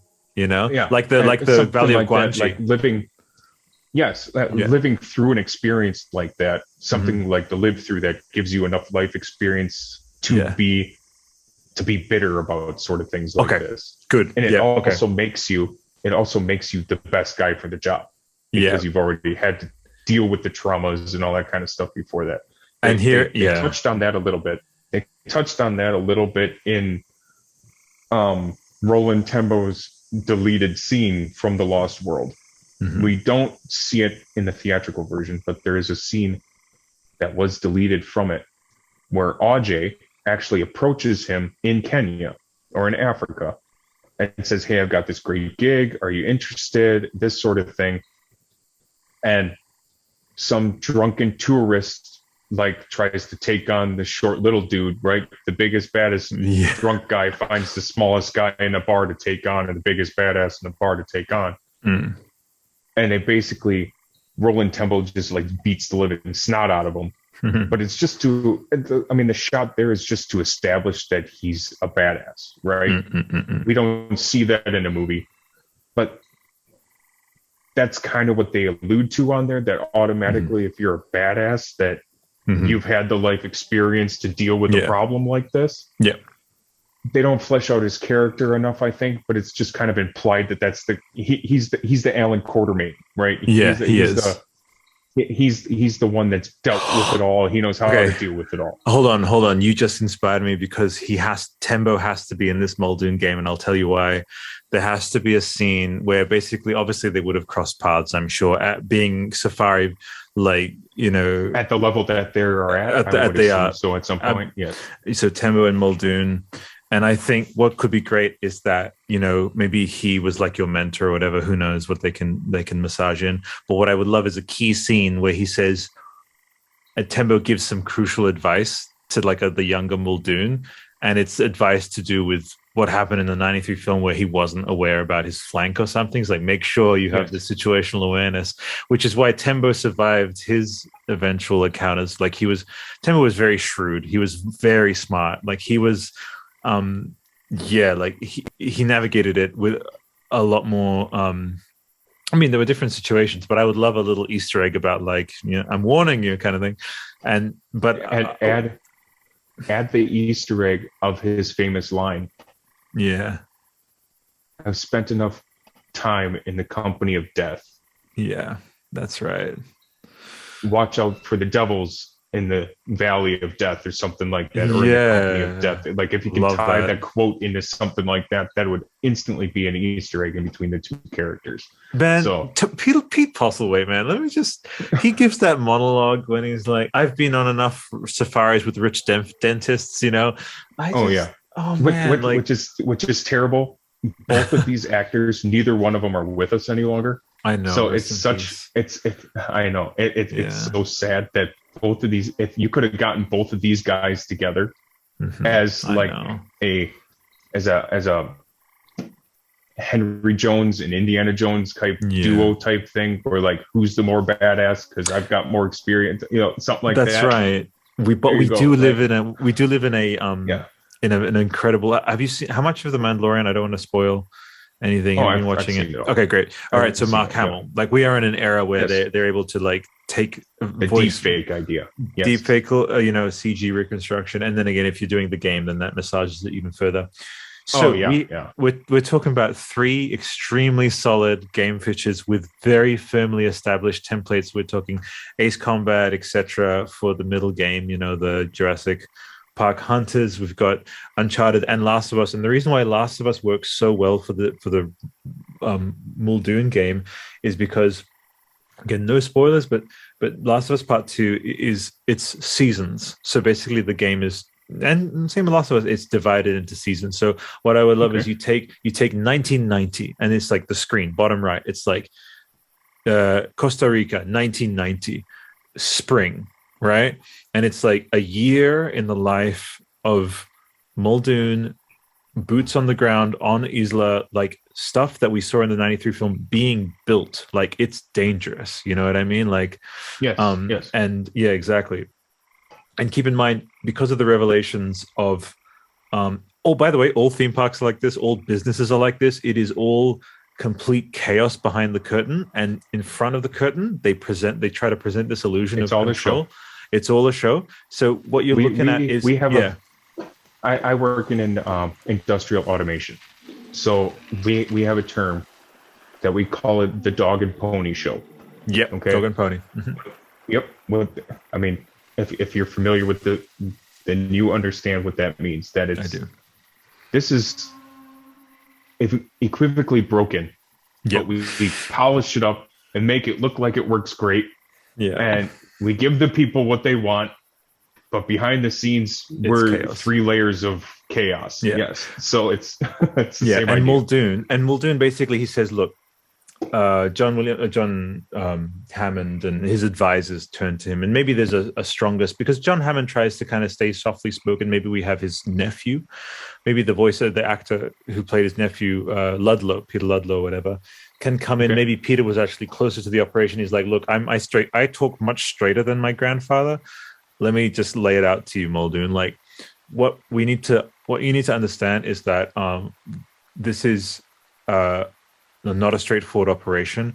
we are, again, we are pioneering tech at the same time as trying to pursue these business investor goals. It's a messy op. We need someone who like will just follow orders and like keep it together. And what we basically find out is that the reason why, like, you know, I've got my furrow here. The reason why fucking Muldoon's furrow is all the way up to his freaking scalp is because he's the guy dealing with what you said, like at your work. It's like with all of the behind the scenes chaos, like he is holding like how many Jeffreys? There was probably about 20 Jeffreys that happened, like with mistakes, and especially with the idea that Sorna was this thing where they're wrangling, and because this is like the lunar race, like they're trying to do this safely but also quickly because they know that the tech could get out, which is what's happening with Dominion, and they're trying to move safely but quickly, which is why it all falls apart. Is because they're so preoccupied with being the first to do it, and that's why Biosyn comes into it, that they make all kinds of very avoidable mistakes, and that's why Last of Us works, is because there's a notion of trying to cobble together, of trying to basically move as to follow this. Obviously, with Last of Us, it's like an escaped, you know, it's like a fungal thing or whatever. But it's I'm familiar with the lore. I just have not. Yeah, but similar with dinosaurs, it's this uncontrollable natural force, right? And if you divide this Muldoon game up into like, okay, so these are the incidents that went wrong here, and thing is, there are certain moments that people have very strong memories of throughout Last of Us. It's like, okay, we were trying to set up this safe zone, and then this whatever creatures came in this moment and like killed this one character that you're developing. Who knows? Maybe like Muldoon like lost like a really important loved one, maybe even his partner, like. And then he decided to like see Jurassic Park through to honor his like lost love or whatever, who like, trained together with him, like she or he or they or whoever, like they like, a mentor or a partner, a mentor or partner, like and to honor that idea behind them. Yeah, exactly. Which means that again, after playing this game, the next time you watch the '93 film, you're like, well, Robert has seen this much death. He has lost this much, and he only stayed, and he rescued those kids or whatever, like he all of this, you'll basically gain an appreciation of this character who was like nothing, like so passed over in the original film, but every time you see him in a scene, you're like, he's there because he decided to stick it out despite Hammond's bullshit, despite all the death he's seen. And that's why he's so curt and short about like they're lethal, and I do mean lethal. What's the motivation behind him? Not just I work with dinosaurs. Like that's an ego. Like if you've had all those life experiences, the ego doesn't count. The ego doesn't matter to you anymore. So there had to have been another circumstance that kept him there dealing with it. So I see where you're going with that, buddy. Let's. Man, bring it in. Giant hugs from Australia. Fucking so good to meet you, man. It was so rad to have this giant for sure, dude. Let's get. I'll plan it out again. Always so prospective and preliminary based on your schedule and stuff. But let's try and catch up before the film. Obviously, it's June. I'm sure we'll have a few opportunities. Sure. But dude, I'll get this one edited up. Because the reason why I'm just like, okay, we could honestly go forever. But man, I could keep going. It's been such a pleasure. I feel like I grew up with you in another timeline, or probably, you know what I mean? Like that same kind of shared, cut from the same cloth energy. Have a fantastic rest of your weekend. As well. For sure, dude. I'll send you more info. And did you have a good time? You have fun? Oh, yeah. No, this is great. I was actually going to put it out there for you. I did go through your YouTube channel list, and you touched on several bits of media that I'm very much interested in. Oh, excellent, dude. You can't see it in this room, but I have Harry Potter posters, Jurassic Park, Ghostbusters, all of that in here. We have shows for that. And I have a DVD rack over in the corner that has close to 1,000 movies on it. So anytime you want to chat about any of this stuff, homie, shoot me a line. I'm in. Like we're good to go. Legs, mate. Fucking so well met, mate. Seriously, for sure. And I definitely like with Indiana, like Indiana Jones, because we're ramping up with that one too. And sure, yeah. All right, man. So good, so well met. Great to meet you, man. And feel like I made a friend today. Peace, brother. As well. Yep. Catch you, man. Talk to you later. Take it Thanks easy, for man. the Bye. invite. Yeah. No worries, man. And we'll see you on the next one really soon. Maybe even like in a few weeks. All right. Just shoot me a line. Let me know. See you, brother. Bye.